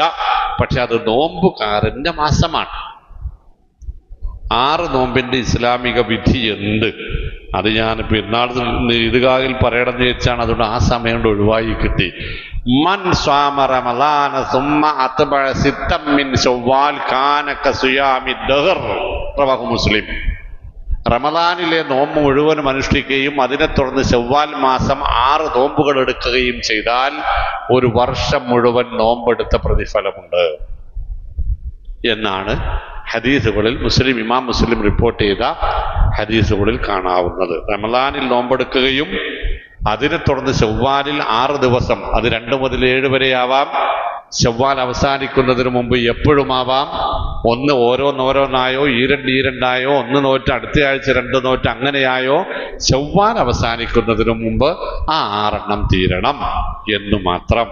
അതിനൊരു വർഷത്തെ നോമ്പിന്റെ പ്രതിഫലമുണ്ട്. ലളിതമാണ്. 30 നോമ്പിന് 300 പ്രതിഫലവും പിന്നീട് 6 നോമ്പിന് 60 പ്രതിഫലവും 360 പ്രതിഫലമാണ് അതിനുള്ളത് എന്ന് ലളിതമായി വിശദീകരിക്കുന്ന കിതാബുകളുണ്ട്. അത്രയൊക്കെയുള്ളൂ. അതത്ര മനസ്സിലാക്കിയാൽ മതി. വിശുദ്ധ ഖുർആൻ നമ്മുടെ മാർഗരേഖയല്ലേ? അതെ. അത് ആശയം മനസ്സിലാക്കാതെ പാരായണം ചെയ്യുന്നത് കൊണ്ട് പുണ്യം ലഭിക്കുമോ? ഇത് ഞാനിവിടെ പറഞ്ഞാണല്ലോ അല്ലേ? ആശയം വേണ്ട, അർത്ഥം വേണ്ട, വായിക്കാൻ പോലും അറിയാത്തവർക്ക് പോലും അത് അള്ളാന്റെ കിതാബാണ്, അള്ളാന്റെ കലാമാണ് എന്ന നല്ല വിശ്വാസത്തോടു കൂടി പ്രാർത്ഥനാപൂർണമായ മനസ്സോടെ അതിലേക്ക് നോക്കിയിരിക്കുന്നത് പോലും പുണ്യമാണ്. ഇത് പറഞ്ഞിട്ടുണ്ട് ഇവിടെ. അല്ലെ? വെറുതെ നോക്കിയിരിക്കുന്നത് പോലും പുണ്യമാണ്. പക്ഷെ അത് വെറുതെ നോക്കിയിരിക്കാനുള്ളതല്ല. കിതാബുൻ അൻസൽനാഹു ഇലൈക മുബാറകൻ ലിയദബ്ബറു ആയാതി, ആശയം പഠിക്കാനുള്ളതാണ്. അഫല യതദബ്ബറൂനൽ ഖുർആൻ, എന്തേ നിങ്ങളിത് പഠിക്കാത്തത്, ആശയം വിശകലനം ചെയ്യാത്തത് എന്നൊക്കെ ഖുർആൻ ചോദിക്കുന്നുണ്ട്. അതിനുള്ളത് തന്നെയാണ്. പക്ഷേ അവിടെ മാത്രമല്ല, അത് സമൂഹത്തിലെ ഏറ്റവും താഴേക്കിടയിലുള്ളവന്റെ മുമ്പിൽ വരെ പുണ്യം കോരിച്ചൊരിയും. അതിലൊരു തർക്കവും ഇല്ല. ആശയം മനസ്സിലാക്കാതെയും അതനുസരിച്ച് ജീവിതം ക്രോഡീകരിക്കാതെയും പാരായണം ചെയ്യുമ്പോൾ വിശുദ്ധ ഖുർആൻ നമുക്ക് എതിരാവില്ലേ? പഠിക്കാനുള്ള സാഹചര്യം ഉപയോഗപ്പെടുത്തൽ നിർബന്ധമാണ്. പക്ഷേ ഒരാൾക്കത് പഠിക്കാൻ കഴിഞ്ഞില്ല എന്ന് വെച്ചുകൊണ്ട് അയാൾക്കൊരു ഓതിയാൽ അപകടമുണ്ടാകുമെന്നത് കുറച്ച് ഗുരുതരമായ ആരോപണമാണ് ഇസ്ലാമിന്റെ പേരിൽ. അങ്ങനെയല്ല. അത് പഠിക്കട്ടെ ആളുകൾ. പഠിക്കണമെങ്കിൽ ആദ്യം ഓതി പഠിച്ചിട്ട് വേണമല്ലോ. ഓതി പഠിക്കണമെങ്കിൽ ആ എഴുത്ത് പഠിച്ചിട്ട് വേണമല്ലോ. അക്ഷരം കൂട്ടി വെച്ച് വായിക്കാൻ പഠിച്ചിട്ടല്ലേ ഓതാനാവുള്ളൂ. ഇത് ആശയം അറിയാതെ ഓതിയാൽ തന്നെ തെറ്റാവെന്ന് അറിഞ്ഞത് പഠിക്കാൻ ആളെ കിട്ടുമോ? കിട്ടൂല. അയ്മക്ക് പോയാൽ കണ്ണു പൊട്ടുന്ന പണ്ട് പറഞ്ഞത് അല്ലേ? ഇപ്പൊ കണ്ണു പൊട്ടിക്കാനുള്ളതല്ല, കണ്ണു തുറപ്പിക്കാനുള്ളതാണെന്ന് ഖുർആൻ പറയുന്നുണ്ട്. ലിയുൻദിറമങ്കാന ഹയ്യൻ, ജീവൻ ഉള്ളവർക്കുള്ളതാണിത്. അപ്പൊ അവര് തപ്പിത്തടഞ്ഞു വായിക്കട്ടെ, അക്ഷരം കൂട്ടിവെച്ച് പെറുക്കി പെറുക്കി പെറുക്കി പദങ്ങൾ ഉണ്ടാക്കട്ടെ, അങ്ങനെ വാക്കുകൾ കൂട്ടിവെക്കട്ടെ, എന്നിട്ടത് തപ്പിത്തടഞ്ഞ് വായിക്കട്ടെ. വായിച്ചത് ഓത്തിലേക്ക് എത്തട്ടെ. അതിനൊപ്പം അവരതിൻ്റെ അർത്ഥവും പഠിക്കട്ടെ. അർത്ഥവും കഴിഞ്ഞ് അതിൻ്റെ ആശയത്തിലേക്ക് പോകട്ടെ. അതിനനുസരിച്ച് ജീവിക്കുകയും ചെയ്യട്ടെ. അത് മനഃപ്പാഠവുമാക്കട്ടെ. ഇതാണ് അതിൻ്റെ ഒരു ഓർഡർ. അതല്ലാതെ ഇങ്ങനെ നമ്മൾ ഇതിനെ സാധാരണക്കാരിൽ നിന്ന് അകറ്റി നിർത്തുന്നത് അപകടമുണ്ടാക്കും. പണ്ട് ഇ കെ ഹുസൈൻ മുസ്ലിയാർ പറഞ്ഞത് ഖുർആൻ പഠിക്കുവാൻ പണ്ഡിതരെന്നോവർ എന്നാണ്. അങ്ങനെ ഓവറായതൊന്നും നമ്മൾ പറയേണ്ടതില്ല. ഇത് ഈ സമുദായത്തിൻ്റെതാണ്. ഈ സമുദായത്തിലേക്ക് മറ്റു സമുദായക്കാർ കടന്നു വരേണ്ടതും ഈ ഗ്രന്ഥം കൂട്ടിവെച്ച് വായിച്ച് പഠിച്ചുണ്ടാക്കിയിട്ടാണ്. നാഥനെ സ്തുതിക്കേണ്ടിടത്ത് സ്തുതിച്ചും തസ്ബീഹ് ചെയ്യേണ്ടിടത്ത് തസ്ബീഹ് ചൊല്ലിയും, ശിക്ഷകൾ പറയുമ്പോൾ അതിനെ തൊട്ട് കാവലിനെ തേടിയും, സ്വർഗത്തെ പറയുമ്പോൾ അതിനു വേണ്ടി തേടിയും, ഖുർആനോട് ഇജാബത്ത് ചെയ്യുമ്പോഴല്ലേ ഖുർആൻ നമുക്ക് അനുകൂലമായി സാക്ഷ്യം വഹിക്കുകയുള്ളൂ എന്നല്ലേ? അങ്ങനെയൊക്കെയാണ് വേണ്ടത്. അത് തന്നെയാണ് സല്ലല്ലാഹു അലൈഹി വസല്ലമയുടെ രീതിശാസ്ത്രവും. പക്ഷെ അതിലേക്ക് എത്തണമെങ്കിൽ ഇത് പഠിച്ചിട്ട് വേണ്ടേ എന്നതാണ് നമ്മുടെ കാതലായ വിഷയം. ഇത് പഠിച്ചു തുടങ്ങിയിട്ട് വേണ്ടേ? യാതൊരു ഭാവവ്യത്യാസവും അനുഭവപ്പെടുന്നില്ല എങ്കിൽ, നമ്മുടെ പാരായണത്തിൽ നമുക്ക് മനസ്സിൽ യാതൊരു ഭാവവ്യത്യാസവും അനുഭവപ്പെടുന്നില്ല എങ്കിൽ എങ്ങനെയാണ് വിശുദ്ധ ഖുർആൻ നമ്മെ പരിവർത്തിപ്പിക്കുക എന്നതാണ് എൻ്റെ സംശയം. സുബ്ഹാനല്ലാഹ്.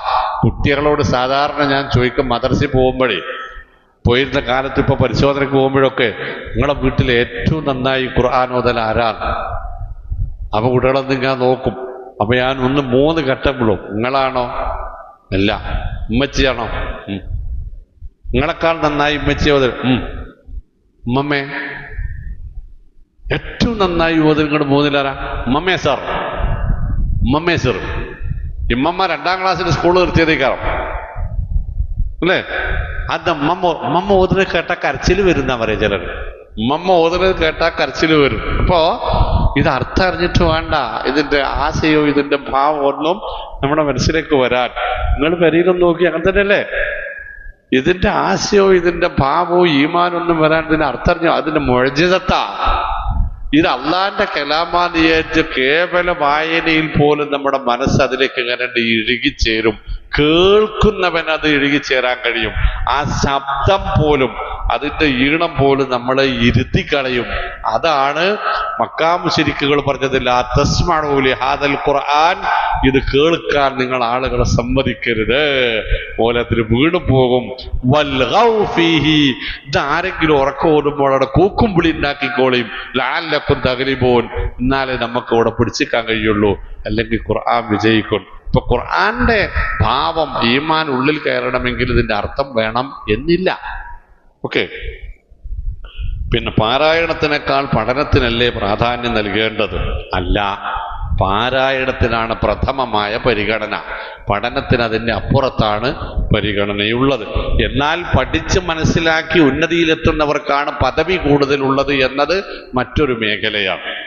എന്തുകൊണ്ടായിരിക്കും നമ്മുടെ പണ്ഡിത നേതാക്കൾ പഠനത്തിന് പ്രാധാന്യം നൽകാതിരിക്കും? സുബ്ഹാനല്ലാഹ്, ഇത് കേരളത്തിൽ 10,000-ത്തിലധികം ഖുർആൻ ക്ലാസുകൾ ഒരു ആഴ്ചയിൽ നടക്കുന്നുണ്ട് എന്നതാണ് സ്റ്റേറ്റ് പോലീസിന്റെ റിപ്പോർട്ട്. കേരളത്തിൽ 14 ജില്ലകളിൽ വിവിധ ഇസ്ലാമിക മതസംഘടനകൾ നടത്തുന്നത് 10,000-ത്തിലധികം ഖുർആൻ ക്ലാസുകളാണ് എന്നത് സ്റ്റേറ്റ് പോലീസിന്റെ റിപ്പോർട്ടാണ്. ഇങ്ങനത്തെ ഒരു ദുനിയാവില് വേറൊരു പ്രദേശം വേറെവിടെയില്ല. നമ്മൾ പോണുണ്ടോ ഇല്ലയോ എന്നതാണ് നമുക്ക് നോക്കണ്ടുള്ളൂ. പണ്ടൊരാൾ പറഞ്ഞ്, ഞാനും ഇന്നയാളും 4ാം ക്ലാസ് വരെ പഠിച്ച ആൾക്കാരാ, ഓനപ്പം ഇവിടുത്തെ മുഖ്യമന്ത്രി. അപ്പൊ മുഖ്യമന്ത്രി ആയിരുന്ന ആള് തിരിച്ചടിച്ചത്, ആജിറാക്കി ഞാനും 4ാം ക്ലാസ് വരെ ഒന്നിച്ചിരുന്ന്, ആജിറാക്ക പിന്നെ മരക്കച്ചവടത്തിന് പോയി, ഞാൻ സ്കൂൾക്കും പോയി, ആജിറാക്കാക്ക് ഞാൻ സ്കൂളിൽ പോയത് അറിയില്ലാതാ. എന്നവര് നമ്മളെ നിർത്തിയിട്ടുള്ളൂ. നമ്മൾ ഖുർആൻ ക്ലാസ്സിന് പോണില്ല, നമ്മളിത് വായിക്കണില്ല. പക്ഷെ ഇതിവിടെ വ്യാപകമായിട്ട് നടക്കുന്നുണ്ട്, ഏറ്റവും കൂടുതലായി തന്നെ നടക്കുന്നുണ്ട്. അതാണല്ലോ പണ്ട് കുപ്പിയിലാക്കി ക്ലാസ്സിലാക്കി എന്നൊക്കെ പറഞ്ഞവരും കൂടി ഇപ്പൊ അത് നടത്തുന്നത്. ശരിക്കും മുസ്ലിമിന് ഖുർആൻ മനസ്സിലാക്കുക എന്നതും അതനുസരിച്ച് ജീവിക്കുക എന്നതും നിർബന്ധ ബാധ്യതയല്ലേ? ആണ്. 5 നേരം നിസ്കരിക്കുക എന്നുള്ളത് അതിനേക്കാൾ വലിയ നിർബന്ധമല്ലേ? അത് ശരിയാക്കുക. അതിനും അപ്പുറത്ത് അല്ലാതെ വിളിച്ച് പ്രാർത്ഥിക്കുക എന്നുള്ളതല്ലേ ഏറ്റവും വലിയ അപകടം? അത് ഒഴിവാക്കി കിട്ടാനുള്ള ശ്രമമല്ലേ ഏറ്റവും കാര്യമായിട്ട് നടത്തേണ്ടത്? തൗഹീദ് നിലനിൽക്കുക, ശിർക്കിനെ ഒഴിവാക്കുക, ബാക്കിയൊക്കെ പിന്നീട് അങ്ങനെ വന്നോളും. പ്രത്യേകിച്ചും ഈ കാലഘട്ടത്തിൽ അതിനുള്ള എല്ലാ തരത്തിലുമുള്ള മാർഗങ്ങൾ നമുക്ക് ലഭ്യമാണെന്നിരിക്കെ നമ്മളെല്ലാവരും ഒത്തുകൂടുക. കോട്ടപ്പടിയിൽ ഒരു ഖുർആൻ ക്ലാസ് ഉണ്ട്, കുന്നുമ്മലൊരു ഖുർആൻ ക്ലാസ് ഉണ്ട്. നമ്മളെല്ലാവരും കൂടെ ഈ 2 ക്ലാസ്സിലാണ് പങ്കെടുക്കുക. കുഞ്ഞുകുട്ടി പരാധീനങ്ങളടക്കം നമ്മൾ പങ്കെടുക്കുന്നത് നമ്മളാ തീരുമാനിക്കുക. ഇൻഷാ അല്ലാഹ് 6 നോമ്പ് കഴിഞ്ഞാൽ പിന്നീടുള്ള ഞായറാഴ്ച നമ്മളാ ക്ലാസ് ഇവിടെ പുനരാരംഭിക്കും. നിങ്ങൾ വന്നോളി. ഇങ്ങനെ തുടങ്ങുക. ഈ കൊല്ലത്തെ പരിശുദ്ധ ഹജ്ജിന് അവസരം ലഭിച്ച എൻ്റെ സഹോദരിക്ക് 96 നോമ്പെടുക്കുന്നു. പഠിച്ചമ്പരാണ് സഹോദരി 96 നോമ്പെടുക്കുന്നു. അല്ലല്ല, ഞാനൊരു നോട്ടില്ല, അങ്ങനെ ഒരു നോമ്പില്ല. ഞാൻ പറഞ്ഞു വർഷത്തിൽ 6 മാസം നോമ്പെടുക്കാൻ കൽപ്പനയുണ്ട്. റമദാനും മറ്റ് സുന്നത്ത് നോമ്പടക്കം ഞാൻ എണ്ണിക്കൊടുത്തു. മാഷാ അല്ലാഹ് 178 നോമ്പാണ് ഉണ്ടാവുക. റമദാനിലെ 30 നോമ്പും വ്യാഴം പിന്നെ തിങ്കൾ നോമ്പുകളും എല്ലാ മാസത്തിലെയും 13, 14, 15 നോമ്പുകളും പിന്നെ മുഹറത്തിലെ 9, പിന്നെ 6 നോമ്പ്, അറഫ നോമ്പ് എല്ലാം കൂടെ ഉൾപ്പെടുത്തിയാൽ 178 നോമ്പുണ്ടാകും. ഇസ്ലാമിക കലണ്ടർ അനുസരിച്ച് ഒരു വർഷത്തിൽ 356 ദിവസമാണുള്ളത്. കൃത്യം പകുതി ഒന്നിടവിട്ടുള്ള നോമ്പ് എന്ന അർത്ഥത്തിൽ 178 നോമ്പുണ്ടാകും. റസൂൽ സല്ലല്ലാഹു അലൈഹി വസല്ലമ അബ്ദുല്ലാഹി ഇബ്നു അംർ ഇബ്നു ആസ് റളിയല്ലാഹു അൻഹുമാ എല്ലാ ദിവസവും നോമ്പെടുക്കുന്നത് കണ്ടപ്പോ അദ്ദേഹത്തെ വിലക്കിക്കൊണ്ട് പറഞ്ഞത്, അഹബ്ബു സിയാമി ഇലല്ലാഹി സിയാമ ദാവൂദ് അലൈഹിസ്സലാം കാന യസൂമു യൗമൻ വയുഫ്തിറു യൗമൻ. ദാവൂദ് നബിയേക്കാൾ വലിയൊരു നോമ്പെടുക്കുന്ന ആൾ ദുനിയാവിൽ ഉണ്ടാകാൻ പാടില്ല. അതാണ് അള്ളാഹ്ക്ക് ഏറ്റവും ഇഷ്ടപ്പെട്ടത്. അത് ഒന്നിടവിട്ട ദിവസങ്ങളായിരുന്നു എന്ന്. ആ ഒന്നിടവിട്ട ദിവസങ്ങളാണ് 178 നോമ്പുകൾ ഉണ്ടാകും. വീട്ടിൽ പോയിട്ടൊന്ന് കണക്കൂട്ടിയാൽ മതി. അതിനപ്പുറത്തൊരു നോമ്പില്ല. അത് തന്നെയാണ് ശരി. അവളുടെ വാദം ഞാനും നീയും പഠിച്ചിട്ടില്ല, പഠിച്ചവർ പറയുന്ന കാര്യമാണ് ഞാൻ ചെയ്യുന്നത്. ഒന്ന് കാര്യമായി വിശദീകരിക്കണം. പഠിച്ചവര് ഇങ്ങനെയൊക്കെ പറയാടിച്ചാല് കള്ളം പഠിച്ച കള്ളനായി എന്ന് പറയണ പോലെ അല്ലാതെ എന്താ ഉള്ളത് അല്ലേ? സ്കൂളിൽ പോകാത്ത ഒരാളും കളവ് എടുത്തിന്, MA ബിരുദധാരിയും മാസ്റ്റർ ബിരുദമൊക്കെ കിട്ടിയ ഒരാളും കക്കണ്. പഠിച്ച കള്ളനാന്ന് പറയാന്നല്ലാതെ വേറെന്തെങ്കിലും ഉള്ളത് അല്ലേ എന്ന് പറയാന്നല്ലാണ്ട് പഠിക്കുക എന്നത് അള്ളാന്റെ കിതാബും അള്ളാന്റെ റസൂലിന്റെ സുന്നത്തും അത് പഠിച്ചിട്ട് അതങ്ങനെ തന്നെ പറഞ്ഞു കൊടുക്കുക എന്നിടത്താണ് നമ്മളുടെ നിലപാടുള്ളത്. ഞാൻ ഒരുപാട് പഠിച്ചിരിക്കണോ എന്ന് നിങ്ങൾക്ക് തോന്നുന്നുണ്ടാകും, എനിക്കങ്ങനെ തോന്നിയിട്ടില്ല എന്നതാണ് നമ്മൾ തമ്മിലുള്ള ഒരു വ്യത്യാസം. എനിക്ക് തോന്നുന്നത് ഞാൻ ഇപ്പോഴും ഇസ്ലാമാകുന്ന മഹാസാഗരത്തിന്റെ വക്കത്തേക്ക് ഇങ്ങനെ എത്തിക്കൊണ്ടിരിക്കണുള്ളൂ, അതിലൊന്ന് തൊട്ടു നോക്കിയിട്ട് പോലും ഇല്ലാന്ന്. അതുകൊണ്ട് എനിക്ക് എൻ്റെ പരിമിതി അറിയാം. കിതാബിലും സുന്നത്തിലും ഉള്ളത് നിങ്ങൾ ചോദിച്ചത് എനിക്കറിയാത്തതാണെങ്കിൽ ഞാനൊന്ന് പഠിക്കട്ടെ എന്നിട്ട് പറയാം എന്ന് ഞാൻ പറയും. ഈ വിഷയം കൃത്യമാണ്. 30 ദിവസത്തെ റമളാൻ, അതിനുശേഷമുള്ള 6 നോമ്പ്, 11 മാസങ്ങളില് പിന്നെ ഓരോ മാസത്തിലെയും 8 നോമ്പ് വീതം തിങ്കൾ വ്യാഴം നോമ്പുകൾ, ഓരോ മാസത്തിലെയും 13, 14, 15 അയ്യാമുൽ ബീദിലെ നോമ്പുകൾ, അറഫ നോമ്പ്, മുഹറം 9, 10 നോമ്പുകൾ, ഇതെല്ലാം കൂടി ചേർത്ത് വെച്ച് വായിച്ചാൽ 178 നോമ്പ് കിട്ടും. എന്നിട്ട് അറബി കലണ്ടർ ഒന്ന് എടുത്ത് നോക്കിയാൽ അതിൽ എണ്ണം നോക്കിയാൽ 356 ഉണ്ടാവുക. അതിനപ്പുറത്തൊരു നോമ്പ് റസൂൽ നോറ്റിട്ടില്ല. റസൂൽ ഒരു സഹാബിയെ നോക്കാൻ സല്ലല്ലാഹു അലൈഹി വസല്ലം അനുവദിച്ചിട്ടുമില്ല. ഒരു സ്ത്രീക്ക് ഭർത്താവിന്റെ സഹോദരന്മാരുടെ മക്കളെ തൊട്ടാൽ ഉളൂ മുറിയുമോ? ഇല്ല. ഭർത്താവിന്റെ സഹോദരൻ എന്ന് പറഞ്ഞാൽ കുട്ടിക്ക് മൂത്താപ്പ അല്ലെങ്കിൽ എളാപ്പ അല്ലേ? ഭർത്താവിന്റെ സഹോദരൻ എന്ന് പറയുമ്പോൾ കുട്ടിയുടെ കണ്ണിൽ കുട്ടിക്ക് എളാപ്പയാണ്, മൂത്താപ്പയാണ്. എളാപ്പയും മൂത്താപ്പയും ഉപ്പയുടെ സ്ഥാനം വഹിക്കുന്ന ഉള്ളവരാണ്. അതുപോലെ അവരുടെ ഭാര്യമാർ, നമ്മുടെ അമ്മായിമാരും അവരുടെ എളാമ്മമാരും മൂത്തമ്മമാരും ഉമ്മയുടെ സ്ഥാനമുള്ളവരും ആണ്. എന്ന് പറഞ്ഞാൽ വിവാഹം ചെയ്യാൻ അനുവാദമില്ലാത്തവർ ഉമ്മയുടെ പദവിയിലുള്ളവരാണ്. തൊട്ടാലൊന്നു മുറിയുകയില്ല. ഖബർ സിയാറത്തിന്റെ ശരിയായ രൂപം പറയുക. ഞാൻ പറഞ്ഞല്ലോ, ഖബർ കാപ്പേന് പള്ളിപ്പറമ്പിൽ പോവുക, അസ്സലാമു അലൈക്കും ദാറ ഖൗമിൽ മുഅ്മിനീൻ എന്ന പ്രാർത്ഥന പ്രാർത്ഥിക്കുക, ഖബറിനരികിൽ ചെല്ലുക, ഖിബ്ലയിലേക്ക് തിരിഞ്ഞു നിൽക്കുക, അഊദു ബില്ലാഹി മിനശ് ശൈത്വാനിർ റജീം, ബിസ്മില്ലാഹിർ റഹ്മാനിർ റഹീം, അൽഹംദുലില്ലാഹി റബ്ബിൽ ആലമീൻ, അല്ലാഹു സ്വല്ലി അലാ മുഹമ്മദ് എന്ന ഹംദും സ്വലാത്തും ചൊല്ലുക. ആർക്കു വേണ്ടിയാണോ, ആരുടെ ഖബറാണോ കാണാൻ പോകുന്നത് അവർക്ക് വേണ്ടി ആദ്യം പ്രാർത്ഥിക്കുക. പിന്നീട് ആ ഖബറിടത്തിലുള്ള ഖബർസ്ഥാനിലുള്ള എല്ലാവർക്കു വേണ്ടിയും മുഴുവൻ മുസ്ലിമീങ്ങൾക്ക് വേണ്ടിയും പ്രാർത്ഥിക്കുക, സലാം പറയുക, തിരിച്ചു പോരുക. അത്രയേ ഉള്ളൂ, വേറൊന്നും അതിലില്ല. അറബിയിലാവാം, മലയാളത്തിലാവാം. പ്രാർത്ഥിക്കുമ്പോൾ ഖുർആനിലും സുന്നത്തിലും ഹദീസിലും വന്ന പ്രാർത്ഥനകൾക്ക് മുൻഗണന കൊടുക്കുക. അതില്ല എങ്കിൽ സ്വന്തം മനസ്സിന്റെ തേട്ടങ്ങളെല്ലാം ഏതു ഭാഷയിലും അവിടെ പിന്നെ അള്ളാഹുവിലേക്ക് ഉയർത്താം.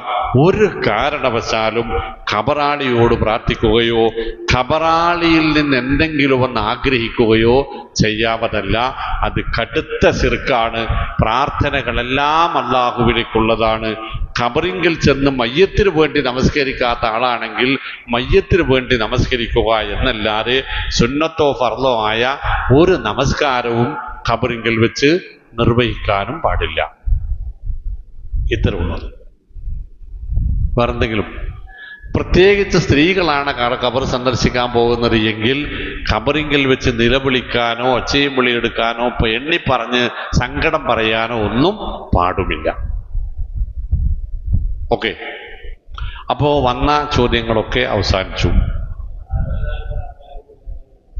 മെഹ്റമില്ലാത്ത മരിച്ചാൽ നമ്മളെ മെഹ്റമിയത്തൊക്കെ പോയില്ലേ? അതുകൊണ്ടാണല്ലോ പിന്നെ എന്റെ ഭാര്യ മരിച്ചാല് മയ്യത്ത് കെട്ടിലേറ്റൽ ആരാ? ഞാനാ? നാട്ടുകാരല്ലേ? പള്ളിക്ക് കൊണ്ടേക്കൽ ആരാ? പള്ളിക്ക് കയറ്റാൻ പാടില്ല എന്ന് ഇന്നലെ വരെ പറഞ്ഞല്ലേ? ഇന്നലെ വൈകുന്നേരം വരെ താത്താക്ക് ജീവൻ ഉണ്ടായിന്ന് പള്ളിക്ക് കയറ്റാൻ പാടില്ല എന്നുണ്ട്. വൈകുന്നേരത്തെ മരിച്ച് മൊയിലിയർ തന്നെ വന്നിട്ട് പള്ളിക്ക് കൊണ്ടുപോയി. എന്തായി? അപ്പൊ അത് സ്ത്രീ തന്നെ അല്ലാതായി പോയി. അയില്ലേ? അത് മയ്യത്തായി പോയി. വെറുതെ കുറിച്ച് ചോദിച്ചാൽ മതി. അപ്പം അപ്പോസ്താദ് ഇത് നിങ്ങളിപ്പോ ഇന്നലെ ഇവരോടല്ലേ പള്ളിക്ക് കയറാൻ പാടില്ല എന്ന് പറഞ്ഞെന്ന് ചോദിച്ചാൽ അത് ഇന്നലെ അല്ലായിരുന്നോ എന്ന് പറയും. അപ്പൊ ഇന്നലെ ഇത് പെണ്ണല്ലേന്ന് ചോദിച്ചാലോ? ഇപ്പൊ ഇന്നലെ എന്റെ വാട്സപ്പിലുണ്ട്, ഞാനിപ്പോൾ ഹറമിലാണ്, മദീനയിലാണ്. എനിക്ക് രാത്രി 11 മണിക്കാണ് റൗള സന്ദർശനത്തിന് അനുവാദം കിട്ടിയിട്ടുള്ളത്. എഴുതി വിട്ടത് ആരറിയോ? സഈദ. ഏതായാലും ആണല്ല എന്ന് ഉറപ്പല്ലേ? ഉറപ്പല്ലേ? അപ്പോ പെണ്ണുങ്ങൾക്ക് ഖബർ സന്ദർശിക്കാൻ പാടില്ല എന്ന് പറയുന്ന ഒരു നിയമം ഇല്ല. നബി സല്ലല്ലാഹു അലൈഹി വസല്ലം പാടില്ല എന്ന് പറഞ്ഞിരുന്നു. പക്ഷെ പിന്നീട് ആ നിയമം ദുർബലമായി പോയിട്ടുണ്ട്. ലഅന റസൂലുള്ളാഹി സ്വല്ലല്ലാഹു അലൈഹി വസല്ലം സവ്വാറാത്തിൽ ഖുബൂർ എന്ന് പറഞ്ഞിട്ടുണ്ട്. ഖബർ സന്ദർശിക്കാൻ പോകുന്ന സ്ത്രീകൾ ശപിക്കപ്പെട്ടവരാണ് എന്ന് നബി സല്ലല്ലാഹു അലൈഹി വസല്ലം പറഞ്ഞിട്ടുണ്ട്.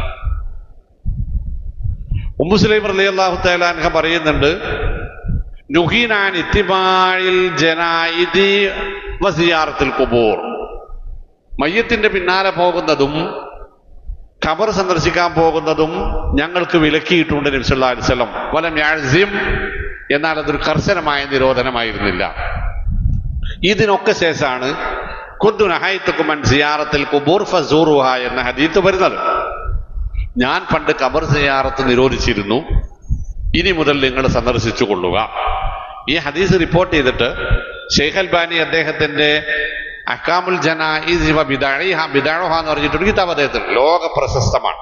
അതിൽ അദ്ദേഹം പറയുന്നുണ്ട്, ഏതു പ്രകാരത്തിൽ നിരോധനം എല്ലാവർക്കും ബാധകമായിരുന്നുവോ അതുപോലെ അനുവാദവും എല്ലാവർക്കും ഉള്ളതാണ് എന്നാണ് ആ ഹദീസ് പറയുന്നത്. കുന്തു നഹൈതുകും അൻ സിയാറത്തുൽ ഖുബൂർ, ഖബറിടം സന്ദർശിക്കരുത് എന്ന് ഞാൻ നിങ്ങളോട് വിലക്കിയിരുന്നു.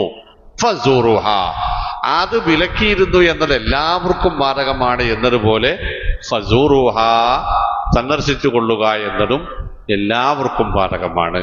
കാണാം. ആ ഹദീസിന്റെ ശരിയായ വ്യാഖ്യാനം ഉൾക്കൊണ്ടത് കൊണ്ടാണ് ഒരു കാലത്ത് റൗള മസ്ജിദ് നബവിയിലെ നബി സല്ലല്ലാഹു അലൈഹി വസല്ലമയുടെ മഖബറ സന്ദർശിക്കാൻ വിലക്ക് ഏർപ്പെടുത്തിയിരുന്നത് ഇപ്പോൾ ഒരു 4-5 വർഷമായിട്ട് നീക്കിയിട്ടുണ്ട്. ആദ്യമൊക്കെ ളുഹുർ ജമാഅത്തിന് ശേഷവും പിന്നെ ഇശാ ജമാഅത്തിന് ശേഷവുമായിരുന്നു അവർക്ക് സമയം കൊടുത്തിരുന്നത്, ഓരോ മണിക്കൂർ. ഇപ്പോൾ എഴുത്തമർണയിൽ പോയിട്ട് നമുക്ക് ബുക്ക് ചെയ്താൽ അവർ സമയം അനുവദിച്ചു തരും.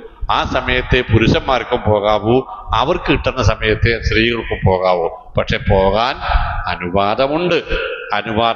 അപ്പൊ റസൂലുള്ളാഹിന്റെ റൗളയല്ലേ എന്ന് ചോദിച്ചാൽ റസൂലുള്ളാഹിന്റെ ഖബറ് കാണാമെന്നും മറ്റുള്ളവരുടേത് കാണാൻ പാടില്ല എന്നതിനും നിയമം വേറെയുണ്ടോ എന്ന് നമ്മൾ തിരിച്ചു ചോദിക്കും. അപ്പോൾ അനുവാദമുണ്ട്. നിബന്ധനകൾ പാലിക്കണം. ലൈസ മിന്നാ മൻ ലതമൽ ഖുദൂദ വസക്കൽ ജുയൂബ വദഅ ബിദഅവൽ ജാഹിലിയ എന്ന് പറഞ്ഞു. പദം പറഞ്ഞ് കരയുകയോ കുപ്പായം പിടിച്ച് വലിക്കുകയോ കവിളത്തടിക്കുകയോ നിലവിളിക്കുകയോ ചെയ്യുന്നവർ നമ്മുടെ കൂട്ടത്തിൽ പെടുകയില്ല. അത് ചെയ്യാനും പാടില്ല എന്ന നിരോധനവുമുണ്ട്. ഇത്രേ ഉള്ളൂ അതിന്. അപ്പോൾ നിർത്തല്ലേ, 3 മണിയായി. പിന്നെ ഒരു പ്രത്യേകമായിട്ട് അടുത്ത ഒരു വർഷം ഇവിടെ ഞാനുണ്ടാവുമെന്നറിയില്ല, നമ്മളുണ്ടാവുമെന്നറിയില്ല. നമ്മളുടെ പ്രാർത്ഥന എല്ലാവർക്കും വേണ്ടിയുള്ളതാവണം. നമുക്കെല്ലാവർക്കും അല്ലാഹു ദീർഘായുസ് നൽകുമാറാവട്ടെ, ഈമാൻ നിലനിർത്തി തരുമാറാവട്ടെ, തഖ്വ വർദ്ധിപ്പിച്ച് തരുമാറാവട്ടെ. എല്ലാ തരത്തിലുള്ള അസുഖങ്ങളിൽ നിന്നും ആപത്തുകളിൽ നിന്നും എല്ലാ വിഷമങ്ങളിൽ നിന്നും പരീക്ഷണങ്ങളിൽ നിന്നും അല്ലാഹു നമ്മളെ, നമ്മുടെ സമുദായത്തെ, നമ്മുടെ കുടുംബങ്ങളെ, വിശിഷ്യ നമ്മുടെ മാതാപിതാക്കളെ കാത്ത് രക്ഷിക്കുമാറാവട്ടെ. എല്ലാവർക്കും വേണ്ടി ഇനിയുള്ള ദിനരാത്രങ്ങൾ നമ്മൾ പ്രാർത്ഥിക്കണം. ഈ പള്ളി ഇതിൻ്റെ നടത്തിപ്പ് കൂടുതൽ സുരക്ഷിതമായി സുന്ദരമായി മുന്നോട്ട് പോകാനും മലപ്പുറത്തിൻ്റെ ചുറ്റുപാടുകളിലേക്ക് തൗഹീദും ഇസ്ലാമിൻ്റെ നിലപാടുകളും എത്തിക്കാനുള്ള കേന്ദ്രമായി ഈ പള്ളിയെ മാറ്റിയെടുക്കുവാനും വേണ്ടിയുള്ള തൗഫീഖ് റബ്ബിൽ നിന്ന് ലഭിക്കാൻ നമ്മുടെ പ്രാർത്ഥനയുണ്ടാവണം. നമ്മുടെ മക്കൾക്ക് ദീൻ മനസ്സിലാവാനും മക്കളെ ദീനിയായി വളർത്തിക്കൊണ്ടുവരുവാനുമുള്ള കേന്ദ്രമെന്ന രൂപത്തിൽ ഈ മഹല്ലത്തിനെ അള്ളാഹു കാത്തുരക്ഷിക്കുമാറാവട്ടെ.